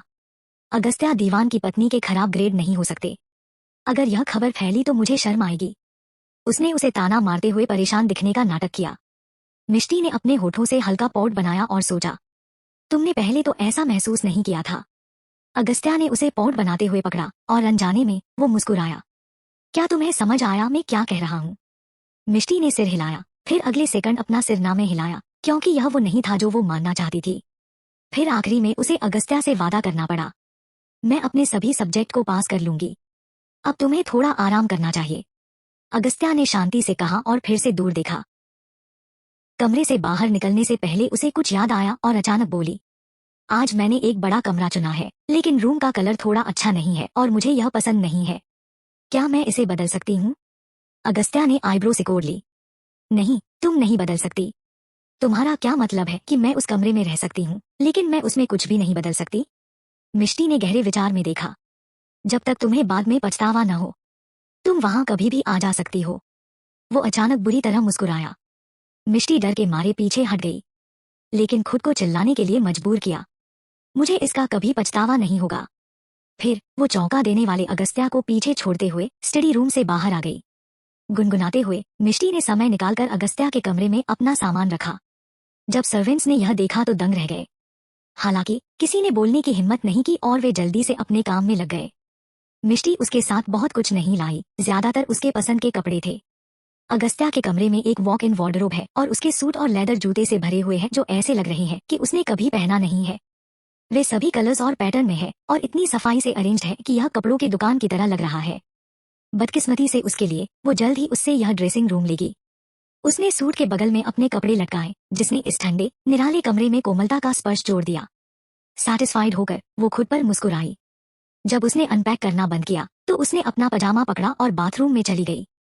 वो अगस्त्या के चेहरे के हाव भाव देखने के लिए एक्साइटेड है जब वो उसे अपने रूम में देखेगा। वो शायद नहीं जानता कि मुझे पता है कि यह उसका कमरा है, मिष्टी ने सोचा। इस पर वो खुद को मुस्कुराने से नहीं रोक सकी। जब मिष्टी नहा रही थी उसने बेडरूम का दरवाजा खुला सुना। उसने झट से शॉवर जेल को धोया, अपना पजामा पहना और बाहर चला गई। अगस्त्या व्हीलचेयर के साथ कमरे में चल रहा है। तुम यहाँ क्यों हो? मिष्टी ने मासूमियत से पूछने का नाटक किया। अगस्त्या ने उसकी ओर देखा और उसे यकीन हो गया कि वो जानबूझ FF6 कर ऐसा कर रही है। हालांकि उसने उसे बेनकाब नहीं किया और शांति से जवाब दिया, तुमने इस कमरे को चुना है तो नेचुरली अब यह हमारा मैरिज बेडरूम बन गया है। मैं अंदर क्यों नहीं आ सकता? जब मिष्टी ने उसे मैरिज बेडरूम कहते सुना तो वो तुरंत शर्मा गई। उसने अपना गला साफ किया और शर्मीली होने का नाटक किया। मैं अभी तैयार नहीं हूँ। जैसा कि एक्सपेक्ट था, अगस्त्या ने बेपरवाह होकर कहा, डोंट वरी, मुझे तुम्हारे जैसी यंग लड़की में कोई दिलचस्पी नहीं है। उसने मिष्टी को ऊपर नीचे देखते हुए उपहास किया। मिष्टी स्पीचलेस है। मुझे ऐसा क्यों लगता है कि अगस्त्या इस जीवन में इतना बुरा है?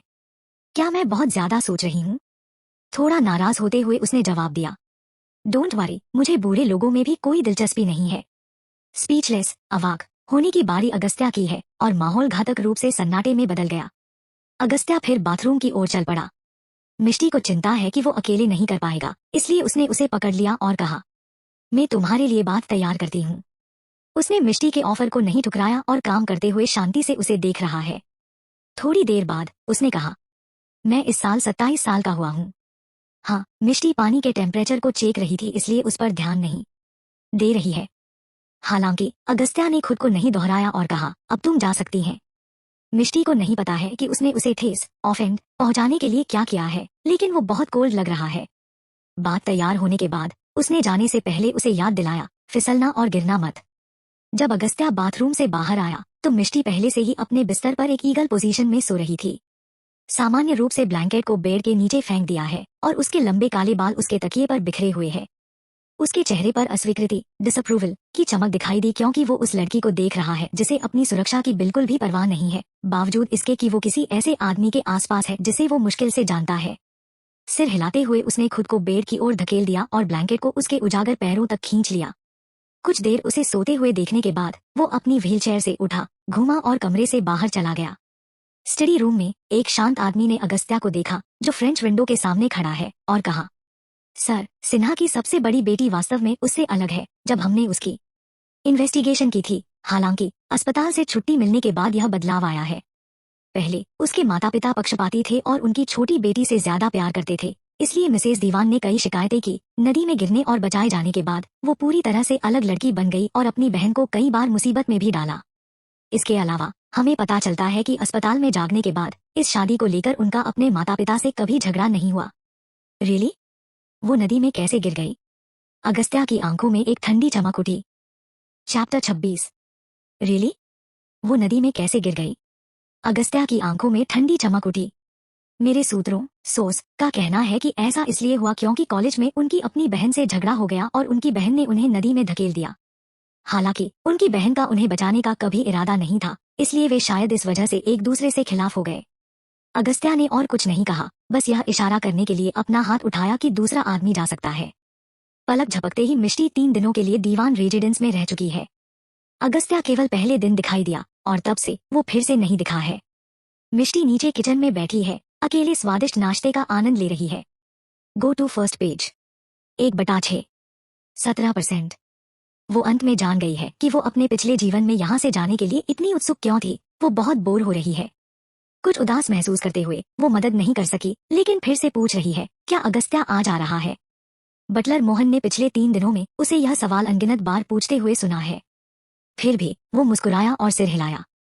मैडम, मुझे मिस्टर दीवान के ठिकाने के बारे में पता नहीं है, लेकिन वो जल्द ही वापस आ सकते हैं, इसलिए चिंता करने की कोई जरूरत नहीं है। अगर आपको उनकी याद आ रही है तो आप उन्हें कॉल कर सकती हैं। मुझे यकीन है कि वो फिर वापस आ जाएंगे। उसने उसे दिलासा दिया। मिष्टी ने अपने होठों को खोला। अगर मैं अगस्त्या को फोन करती हूँ और उससे कहती कि मुझे उसकी याद आ रही है, वो शायद सोचेगा कि मैं पागल हूँ और मुझसे दूर भागेगा। हर कोई जानता है कि पहले मैं उससे शादी करने को तैयार नहीं थी और मैंने अपने माता पिता के साथ इस बारे में बहुत लड़ाई लड़ी। मेरी शादी को अभी कुछ ही दिन हुए हैं। अगर मेरा पुनर्जन्म नहीं होता तो मुझे खुद पर विश्वास नहीं होता अगर मैंने कहा कि मैं उसे याद करती हूँ। नाश्ता करने के बाद मिष्टी अपने कमरे में गई और अपने फोन पर ट्विटर को स्क्रॉल किया। अचानक उसने एक ट्रेंडिंग ट्वीट देखा जिसने उसे इंडिफरेंट कर दिया। ट्वीट पोस्टर कोई और नहीं बल्कि सोनाली है। उसके पिछले जन्म सोनाली एक इंटरनेट सेलिब्रिटी बन गई थी। आखिरकार उसने बचपन से बहुत तकलीफें सही हैं। लोगों को यह दिखाकर वो जल्दी से फेमस हो गई थी। वो एक फेमस इन्फ्लुएंसर है जिसके पहले से ही लाखों फॉलोवर्स थे, इसलिए हर बार जब वो इंटरनेट पर कुछ पोस्ट करती तो उसे लाखों व्यूज मिलते, चाहे वो पोस्ट किसी भी बारे में हो। उसका ट्वीट था, मेरी बहन की आज शादी हो रही है। हालांकि मुझे दुख है कि हमें अलग होना है। मैं उसके लिए खुश हूँ और मुझे उसकी खुशी के अलावा कुछ नहीं चाहिए। मिष्टी ने सोचा है कि सोनाली दरअसल खुश है, लेकिन खुद मिष्टी के लिए नहीं। बेशक वो खुश है क्योंकि उसे लगता है कि मैंने किसी ऐसे आदमी से शादी की है जो मर रहा है और मैं विधवा होने जा रही हूँ, मिष्टी ने सोचा।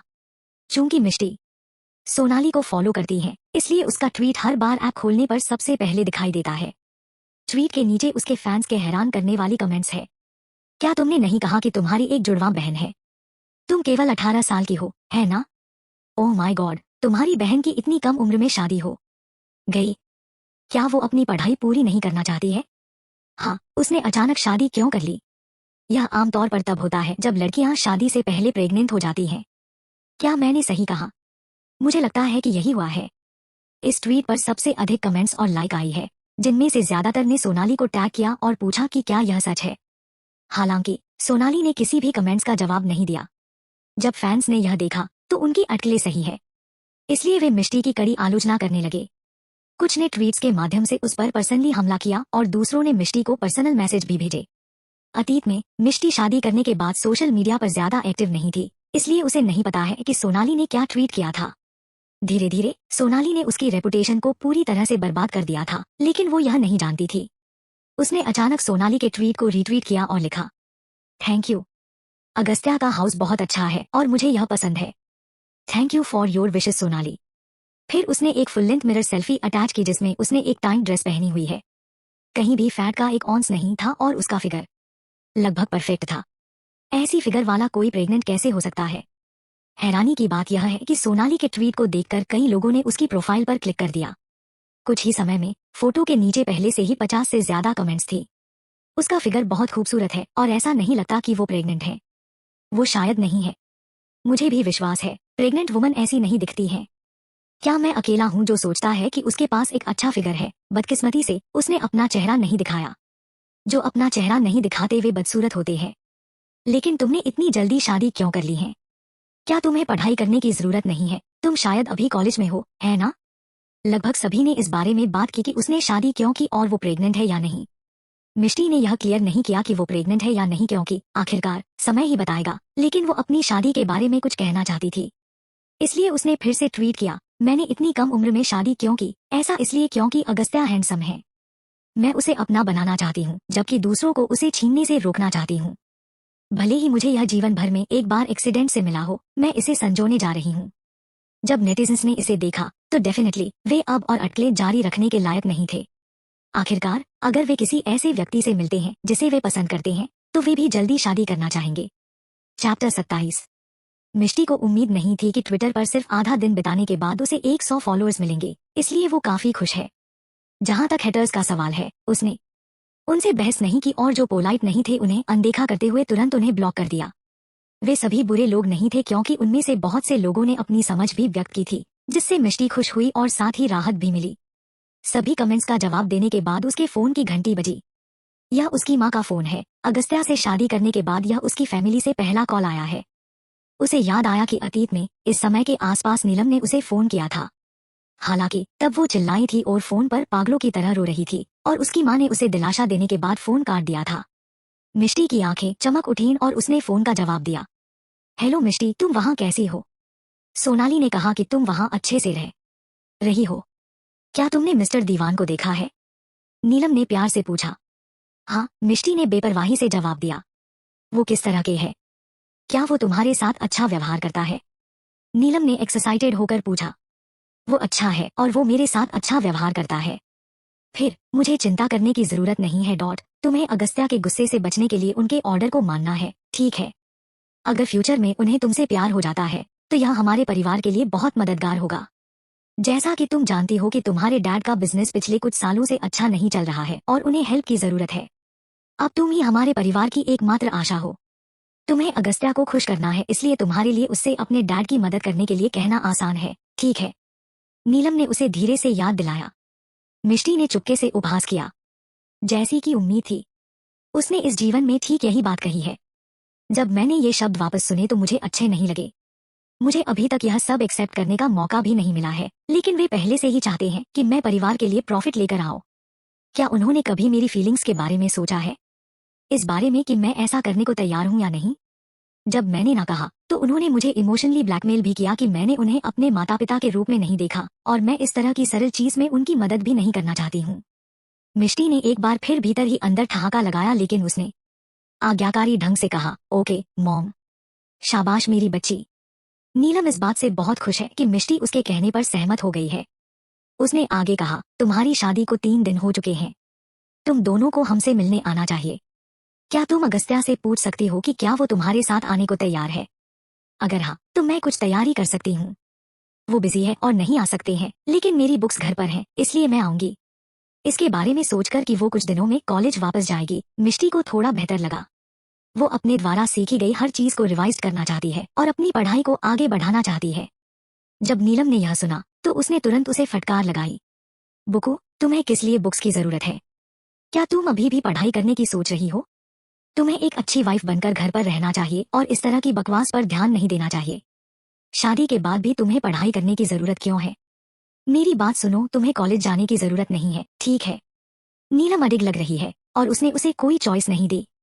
मिष्टी ने अपने अंदर पनप रहे गुस्से को दबाने के लिए एक गहरी सांस ली। अगस्त्या ने मुझे जाने के लिए कहा। नीलम एक पल के लिए चुप रही, फिर मुस्कुराई। ओ, यह अगस्त्या का ऑर्डर है। फिर तुम चाहे तो जा सकती हो, लेकिन कॉलेज में अच्छा से रहना, ठीक है? मिष्टी की आंखें बर्फ की तरह ठंडी हो गई। ठीक है मोम, मुझे जाना है, इसलिए मैं अभी रखती हूँ। मिष्टी ने फोन काटने के बाद उसने अपना फोन एक तरफ फेंक दिया। अतीत में मैंने अपने पेरेंट्स से एक्सपेक्टेशन क्यों रखी थी और आशा की थी कि एक दिन वे मुझे मेरी सिचुएशन से बचाएंगे? मैं बहुत भोली थी और अब वे चाहते हैं कि मैं उनसे मिलने जाऊं। अतीत में मैं उनसे मिलने के लिए घर नहीं गई थी और अगस्त्या ने अपने स्टाफ से मुझे नई बुक्स खरीदने के लिए कहा था। इस बार मैं घर जाऊंगी और अपना सारा सामान लेकर आऊंगी। मैं उस जगह पर फिर कभी पैर नहीं रखना चाहती थी। खैर, अब मैंने वापस जाने का फैसला किया है। मुझे सबसे पहले अगस्त्या से पूछना होगा कि क्या वो इससे सहमत है। यह सोचकर मिष्टी ने फोन उठाया जो उसने अपने पास फेंका था और अपनी कॉन्टैक्ट लिस्ट खोली। उसने अगस्त्या का कॉन्टैक्ट फेवरेट लिस्ट में ऐड किया है और जो अब लिस्ट में सबसे ऊपर है। कुछ झिझक के बाद उसने नंबर डायल किया। अगस्त्या ने 2 रिंग के बाद उठाया और कोल्ड टोन में कहा, हेलो। जब मिष्टी को उसके टोन में कोई झुंझलाहट नहीं दिखाई दी तो उसने राहत की सांस ली। फिर उसने पूछा, ओह, मैं अपनी बुक्स लेने के लिए आज घर जाना चाहती हूँ। सबसे पहले उसने सोचा कि अगस्त्या तुरंत उसकी रिक्वेस्ट को रिजेक्ट कर देगा या किसी और से उसके लिए बुक्स लाने के लिए कहेगा, लेकिन वो 2 सेकंड के बाद तुरंत सहमत हो गया। ठीक है, क्या तुम चाहती हो कि मैं तुम्हारे साथ जाऊं? क्या तुम बिजी नहीं हो? अगर ऐसा है तो तुम्हें मेरे साथ आने की जरूरत नहीं है। मैं वैसे भी थोड़ी देर में वापस आ जाऊंगी, मिष्टी ने जल्दी से कहा। अगस्त्या ने जोर नहीं दिया और केवल उसे मोहन के पास जाने के लिए कहा अगर उसे किसी चीज की जरूरत हो। उसके फोन काटने के बाद वो उठी, कपड़े पहने और हल्का मेकअप किया। आईने में अपने आप को देखकर मुस्कुराई। अतीत में दीवान रेजिडेंस में रहना नरक में रहने जैसा था, हालांकि अब जब उसकी एक अलग मानसिकता है, अब वो एनर्जेटिक लग रही है। मोहन ने एक कार का इंतजाम किया है और वो पहले से ही बाहर उसका इंतजार कर रही है। मिष्टी एक कैब बुलाने की योजना बना रही थी। उसे उम्मीद नहीं थी कि अगस्त्या ने यह सब पहले ही सेट कर दिया है। उसने गिफ्ट से भरा एक सूटकेस भी देखा, जिसे वो नहीं जानती थी कि उसे भी अरेंज किया गया है। हालांकि वो शिकायत करने वाला नहीं है और उसका मूड ठीक हो गया। ऐसा इसलिए नहीं है क्योंकि जब उसके परिवार इन सभी गिफ्ट्स को देखेंगे तो वो उसके लायक है, बल्कि इसलिए कि उसने दिखाया कि अगस्त्या ने उसकी देखभाल की और इसलिए उसने ये सारी तैयारी की है। मैडम, यहाँ आकाश है, अब से आपका पर्सनल बॉडीगार्ड। मोहन ने आकाश को मिष्टी से मिलवाया। काले रंग का सूट पहने और सख्त दिखने वाला एक तंदुरुस्त आदमी मोहन के पीछे आया और मिष्टी को नमन किया। नमस्ते मैडम, मैं आकाश हूँ। मिष्टी उसे देखकर दंग हो गई। यह आकाश है। वो अगस्त्या का सबॉर्डिनेट है जो लड़ने में बहुत अच्छा है। वो वफादार है। अगस्त्या की पत्नी के रूप में वो स्वाभाविक रूप से उसके दुश्मनों का लगातार निशाना बनती थी और वो हर बार बच निकलती थी क्योंकि आकाश उसकी रक्षा करने के लिए वहां मौजूद होता था। अतीत में आखिरी बार जब सोनाली ने उसे दीवान रेजिडेंस से अपने साथ ले जाने के लिए कहा था तो आकाश ने उसे छोड़ने के लिए कहा था, लेकिन सोनाली ने यह कहते हुए मना कर दिया कि वो उसे परेशान नहीं करना चाहती क्योंकि वो खुद अपने साथ ड्राइवर लेकर आई है। मिष्टी ने सोचा था कि इसकी कोई जरूरत नहीं है तो उसने भी ऑफर ठुकरा दिया था। चैप्टर 28। अगर उसने उसका ऑफर ठुकराया नहीं होता तो उसके बाद जो ट्रेजेडी हुई वो शायद कभी नहीं हुई होती। हालांकि अब पछताने का कोई मतलब नहीं है। वो अतीत को नहीं बदल सकती है, लेकिन वो यह श्योर कर सकती है कि इस जीवन में वो बदलेगी और सुधार करेगी। उसने धीरे से आंख भरी और कहा, आकाश, तुमसे मिलकर अच्छा लगा। आपसे मिलकर खुशी हुई मैडम। आकाश ने सम्मान के साथ कहा, चलिए चलते हैं। आधे घंटे बाद कार सिन्हा रेजिडेंस के सामने रुकी। जब नीलम और अन्य लोगों ने कार के इंजन को सुना तो वे बड़ी मुस्कान के साथ उनका स्वागत करने के लिए दौड़ पड़े।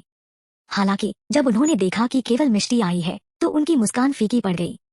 क्या तुम यहाँ अकेली आई हो? नीलम और सुमेर के लिए तथ्य यह है कि मिष्टी अकेली आई है, इसका मतलब यह है कि अगस्त्या दीवान उनकी बेटी से संतुष्ट नहीं है। स्वाभाविक रूप से वे बहुत खुश नहीं थे। क्या मैंने नहीं कहा था कि मैं अपनी बुक्स लेने के लिए घर आ रही हूँ? मिष्टी ने शांति से कहा और चुपके से उनका मजाक उड़ाया क्योंकि उसने उनकी आंखों में निराशा देखी है। तुम्हें इतनी छोटी सी बात के लिए घर क्यों आना पड़ा? हम किसी और के हाथ तुम्हारी बुक्स भेज देते। अगर लोग तुम्हें अकेले देखेंगे तो क्या सोचेंगे? नीलम ने उसे डांटा। मिष्टी ने कोई जवाब नहीं दिया। तभी सोनाली शानदार कपड़े पहने और एक सेब पकड़े हुए किचन से बाहर आई। हाय मिष्टी, तुम यहाँ अकेली क्यों हो? क्या तुमने मिस्टर दीवान को नाराज किया जिसकी वजह से उन्होंने तुम्हें घर से निकाल दिया है? उसने मिष्टी को चिढ़ाने का नाटक किया। यह सुनकर नीलम और सुमेर के चेहरे एक साथ काले पड़ गए। मिष्टी, हमें सच बताओ, क्या तुमने अगस्त्या को नाराज किया है? अगर अगस्त्या ने सच में मिष्टी को घर आने का ऑर्डर दिया है तो उनकी रेपुटेशन का क्या होगा? यह सोचकर उनके चेहरे और भी काले हो गए। इस समय आकाश, जो मिष्टी के पीछे खड़ा है, ने कहा, मिस्टर दीवान को कुछ इम्पोर्टेंट काम है, इसलिए वो मैडम के साथ आपसे मिलने नहीं आ सके। तभी नीलम और सुमेर ने मिष्टी के पीछे शांत यंग बॉडीगार्ड को नोटिस किया। और आप? नीलम और सुमेर ने एक दूसरे को देखा क्योंकि उन्होंने सोचा था कि वो सिर्फ एक ड्राइवर है। मुझे मिस्टर दीवान ने खुद मैडम का पर्सनल बॉडीगार्ड चुना है, आकाश ने अपना परिचय दिया। जब नीलम और सुमेर ने यह सुना तो वे चौंक गए। उन्होंने आकाश का सेंटेंस मन में दोहराया है, मुझे मिस्टर दीवान ने खुद मैडम का पर्सनल बॉडीगार्ड चुना है, जिससे पता चलता है कि अगस्त्या के दिल में उनकी बेटी के लिए जगह है। ऐसा लग रहा है कि वे बहुत ज्यादा सोच रही हैं। साथ ही दोनों फिर मुस्कुरा दिए। वो सिर्फ एक ड्राइवर है, मुझे यकीन है कि वो बॉडीगार्ड नहीं है, सोनाली ने तिरस्कार में खुद से कहा। वास्तव में उसे मिष्टी से बहुत जलन हो रही है। वो और मिष्टी काफी हद तक एक जैसे है, लेकिन मिष्टी ने हर जगह एक पर्सनल बॉडीगार्ड रखा। उसने सोचा कि वो कौन है? एक बिग शॉट?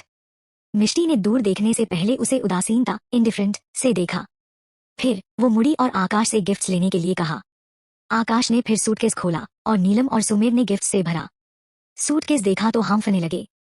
वे यह भी नहीं बता सकते कि वे कितने खुश हैं। ओह गॉड, अगस्त्या ने हमें इतने सारे गिफ्ट्स क्यों भेजे? वो बहुत काइंड है। आखिरकार हम पहले से ही परिवार हैं।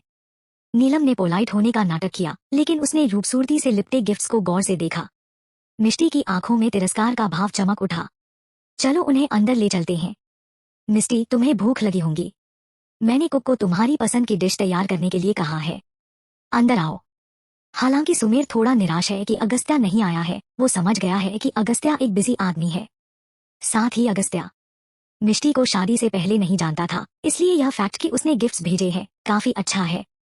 चैप्टर 29। हाँ, अंदर आओ। आई एम सॉरी, मैं बहुत एक्साइटेड हो गई थी। नीलम हंसी, फिर नौकर को घर में गिफ्ट्स लाने के लिए कहा।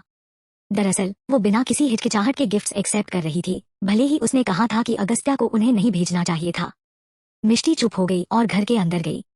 डाइनिंग टेबल पर नीलम और सुमेर दीवान परिवार के बारे में पूछते रहे और वो वहाँ कैसे रह रही है। मिष्टी ने अगस्त्या को केवल एक बार देखा है, इसलिए बताने के लिए बहुत कुछ नहीं था, इसलिए उसने केवल अपने माता पिता को सही रूप से जवाब दिया। सोनाली गिफ्ट्स को खोलने में बिजी थी और मिष्टी से नहीं लड़ रही थी, जो अजीब था। हालांकि सभी गिफ्ट्स को खोलने के बाद वो संतुष्ट सैटिस्फाइड नहीं है। हालांकि सभी गिफ्ट्स महंगे हैं, वे सिर्फ कंगन और आर्टवर्क है, जो कि उसके जैसी लड़की को बिल्कुल भी जरूरत नहीं है। दुखी होकर वो डाइनिंग टेबल पर बैठने के लिए गई और शिकायत की। अगस्त्या ऐसा कैसे कर सकता है? उसने मेरे लिए कोई गिफ्ट नहीं भेजा। मिष्टी, क्या तुमने अगस्त्या को याद नहीं दिलाया? क्या ऐसा हो सकता है कि वो नहीं जानता है कि तुम्हारी एक बहन है? मिष्टी का चम्मच हवा में रुक गया। शायद वो नहीं जानता, मैं अभी कुछ दिन पहले ही उसकी पत्नी बनी हूँ, इसलिए मुझे यह नहीं कहना चाहिए कि वो क्या खरीदता है और कितने गिफ्ट्स वो हमें देना चाहता है। अमीर परिवार अभिमानी लोगों को पसंद नहीं करते हैं और मैं सिर्फ कुछ गिफ्ट्स के लिए जोखिम नहीं लेना चाहती। क्या मैं सही कहा, डैड? उसने अपनी मासूम निगाह सुमेर की ओर घुमाई। वो उससे पूछना चाहती है कि क्या वो उसकी बातों से सहमत है। मिष्टी ने सही काम किया। तुमने अभी अभी अगस्त्या से शादी की है और तुम दोनों को अपनी फीलिंग्स को डेवलप करने के लिए समय चाहिए। हमें अगस्त्या के फैसले में दखल नहीं देना चाहिए, ऐसा ना हो कि वो नाराज हो जाए। सोनाली, तुम्हारे पास सब कुछ है और फिर भी तुम्हें गिफ्ट्स चाहिए। अगर तुम्हें कुछ चाहिए तो तुम मुझसे पूछ सकती हो, मैं तुम्हारे लिए खरीद लूंगा। सुमेर ने सोनाली को फटकार लगाई। अनजाने में सोनाली ने अपने दांत पीस लिए। मुझे पता है, ठीक है, मैं बस पूछ रहा थी। वैसे मिष्टी, नया सेमेस्टर कुछ दिनों में शुरू होने वाला है और मोम ने मुझसे कहा कि तुम कॉलेज वापस जा रही हो। क्या यह सच है? उसने झिझकते हुए पूछा। मिष्टी ने शांति से सिर हिलाया। अगस्त्या तुम्हें कॉलेज भेजने के लिए क्यों सहमत हो गया है? कॉलेज में भी तुम्हारी रेपुटेशन इतनी अच्छी नहीं है। क्या तुम्हें डर नहीं है कि तुम उसे शर्मिंदा करोगी? जैसे ही सोनाली बोल रही थी, उसने सुमेर को गौर से देखा। जैसी की उम्मीद थी, यह सुनकर सुमेर का चेहरा कड़वा हो गया। तुम्हारा क्या मतलब है कि कॉलेज में उसकी रेपुटेशन अच्छी नहीं है? क्या बकवास कर रही हो? डैड, मैं बकवास नहीं कर रही हूँ। क्या आप नहीं जानते कि मिष्टी को हमारे कॉलेज का एक हैंडसम हंक पसंद है? लगभग पूरा कॉलेज जानता है। मैं वरीड हूँ कि अगर वो वापस आई तो उसके लिए मिष्टी का प्यार जाग जाएगा। अगर कुछ हुआ और उसके बारे में अफवाहें फैली कि वो एक कॉलेज हंक के साथ सो रही है या वो अपने पति को धोखा दे रही है, तो दीवान गुस्सा हो जाएंगे। मैंने सुना है कि बड़े और अमीर परिवार अपनी रेपुटेशन की सबसे ज्यादा परवाह करते हैं, इसलिए वे शायद मिष्टी को गुस्से में तलाक के लिए भी कह सकते हैं। तो हमारा पूरा परिवार बेइज्जत होगा। सोनाली ने चिंतित होने का नाटक किया। मिष्टी, क्या सोनाली ने सच कहा? क्या तुम वाकई अपने कॉलेज में एक लड़के को पसंद करती हो? सुमेर ने सख्ती से पूछा। नहीं, मुझे नहीं पता। तुमने यह कहाँ से सुना सोनाली? इस बारे में मुझे क्यों नहीं पता? मिष्टी ने अपना सिर उठाया और सोनाली को देखा, जाहिर तौर पर कंफ्यूज्ड है। साथ ही वो इनोसेंट लग रही है। सुमेर की आंखों में शक है, लेकिन जैसे ही वो कुछ कहने वाला था, मिष्टी ने कहा, डैड, मुझे यकीन है कि आप जानते हैं कि मुझे कॉलेज में सबसे खूबसूरत लड़की का दर्जा दिया गया है। इस बात से इनकार नहीं किया जा सकता है कि लोग कॉलेज के सबसे खूबसूरत लड़का लड़की के बारे में गॉसिप करेंगे। आमतौर पर इस तरह की अफवाहें फैलाने वालों को शायद मेरी खूबसूरती से जलन होती है। वो थोड़ा रुकी और सोनाली की तरफ देखकर फिर सुमेर की तरफ देखकर बोली, क्योंकि वे बदसूरत हैं और वे दूसरों को दुखी करके अपना गुस्सा निकालते हैं। मैं ऐसे बहुत से लोगों से मिली हूँ, वे अपनी लाइफ में कुछ भी नहीं करना चाहते हैं, लेकिन बकवास करते हैं। अगर हम अफवाहों पर विश्वास करते हैं, तो हम उनके जाल में फंस जाएंगे। एक कहावत है कि एक बुद्धिमान व्यक्ति अफवाहों पर विश्वास नहीं करता है। डैड, मुझे पता है कि आप इंटेलिजेंट हैं और आप डेफिनेटली जो कुछ भी सुनते हैं उस पर विश्वास नहीं करेंगे। इसके अलावा कॉलेज हंक इतना सुंदर भी नहीं है। मेरे स्टैंडर्ड काफी ऊंचा है और वो मेरे लायक नहीं है। मिष्टी ने मजाक उड़ाते हुए कहा। सोनाली ने अपना मुंह खोला और मिष्टी को डांटना चाहती है, लेकिन ऐसा है जैसे मिष्टी को पता है कि वो कुछ बोलने जा रही है, इसलिए उसने सोनाली को बीच में ही काट दिया। नाखुश होकर उसने सोनाली को डांटा, और तुम सोनाली, चाहे कुछ भी हो जाए, मैं अभी भी तुम्हारी बहन हूँ। ठीक है, अगर तुम मेरी साइड नहीं लेती हो जब दूसरे मेरे लिए बुरा बोलते हैं, लेकिन मुझे विश्वास नहीं होता कि तुम हमारे पेरेंट्स को इस बारे में बताने और मुझे बदनाम करने के लिए इतनी बेशर्म हो सकती हो। ऐसा करने से तुम्हें क्या हासिल होगा? मैंने सोचा था कि तुम काफी मैच्योर हो और समझदार होंगी क्योंकि तुमने जीवन में बहुत कुछ सहा है, लेकिन ऐसा लगता है कि मैं गलत थी।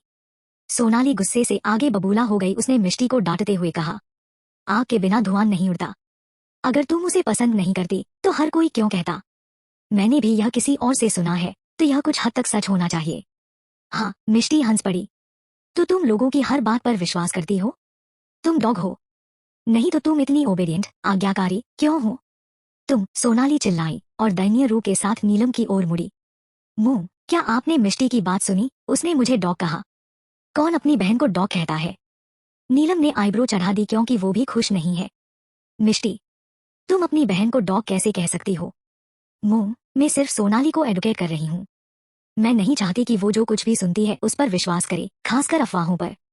उसे लगता है किसी की अफवाहों को सुनकर उसने कुछ बड़ा खोजा है, लेकिन रियलिटी में वो सिर्फ एक टूल है जिसका इस्तेमाल अन्य लोग अनजाने में अफवाहें फैलाने के लिए कर रही हैं। मिष्टी ने सोनाली की ओर देखा, जिसका चेहरा विकृत, डिस्टॉर्टेड है और जिसकी आंखों में गुस्सा जल रहा है। शांति से मिष्टी ने अपनी बात जारी रखी। इस पर्सनालिटी के साथ वो नुकसान में है। मुझे पता है कि वो आपकी पसंदीदा है और जब मैं उसे लेक्चर देती हूँ तो आप इसे बर्दाश्त नहीं कर सकती, लेकिन उसे पता होना चाहिए कि कैसे बिहेवियर करना है।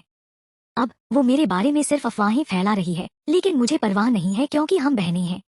हालांकि अगर वो फ्यूचर में दूसरी लड़कियों के बारे में अफवाहें फैलाती हैं तो हम उसकी मदद नहीं कर सकते अगर वे लड़कियां उसे सबक सिखाती हैं। मिष्टी सही है। सोनाली, तुम्हें अपने बिहेवियर पर ध्यान देना चाहिए। तुम इस तरह अफवाहें नहीं फैला सकती, समझी? सुमेर ने सख्ती से कहा। मिष्टी की बात सुनकर नीलम भी अवाक, स्पीचलेस रह गई।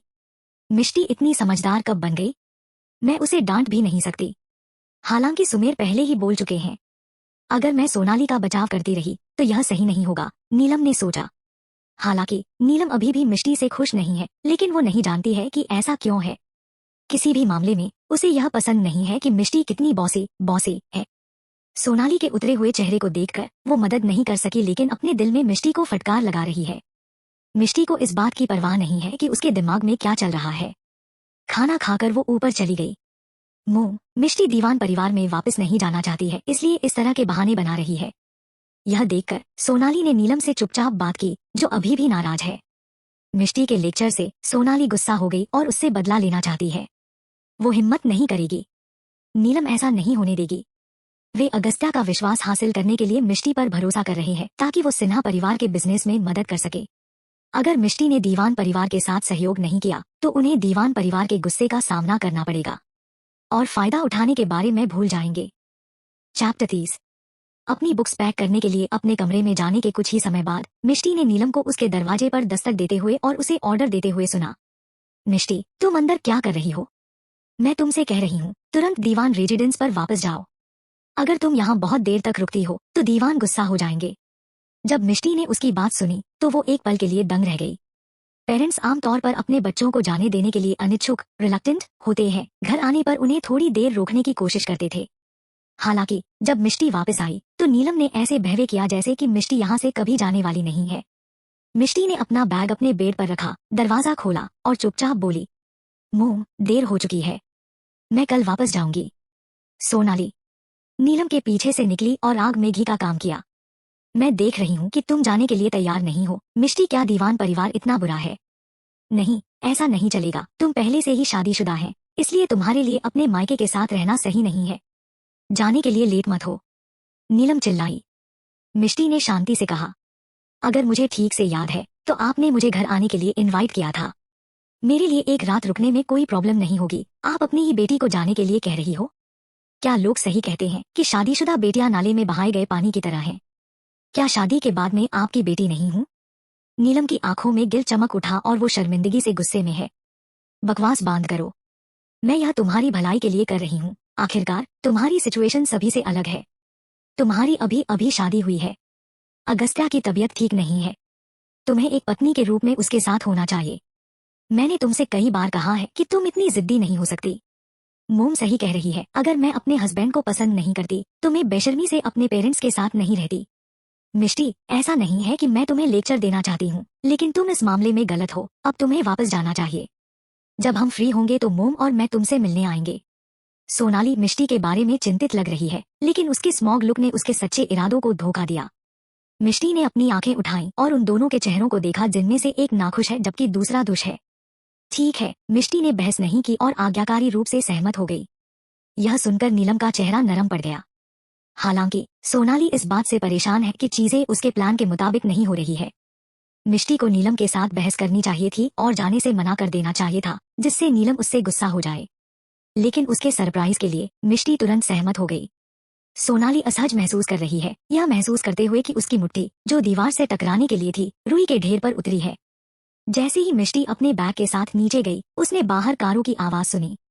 सुमेर, जो सोफे पर बैठकर टीवी देख रहा था, हैरानी से उठ खड़ा हुआ। बहुत देर हो चुकी है, इस समय यह कौन हो सकता है? इतना कहते ही एक नौकरानी दौड़ी चली आई। सर, कारों का एक बेड़ा अभी आया है, प्लीज मेरे साथ देखने के लिए आएं। सुमेर के हाव भाव थोड़े बदल गए और वो जल्दी से बाहर चला गया।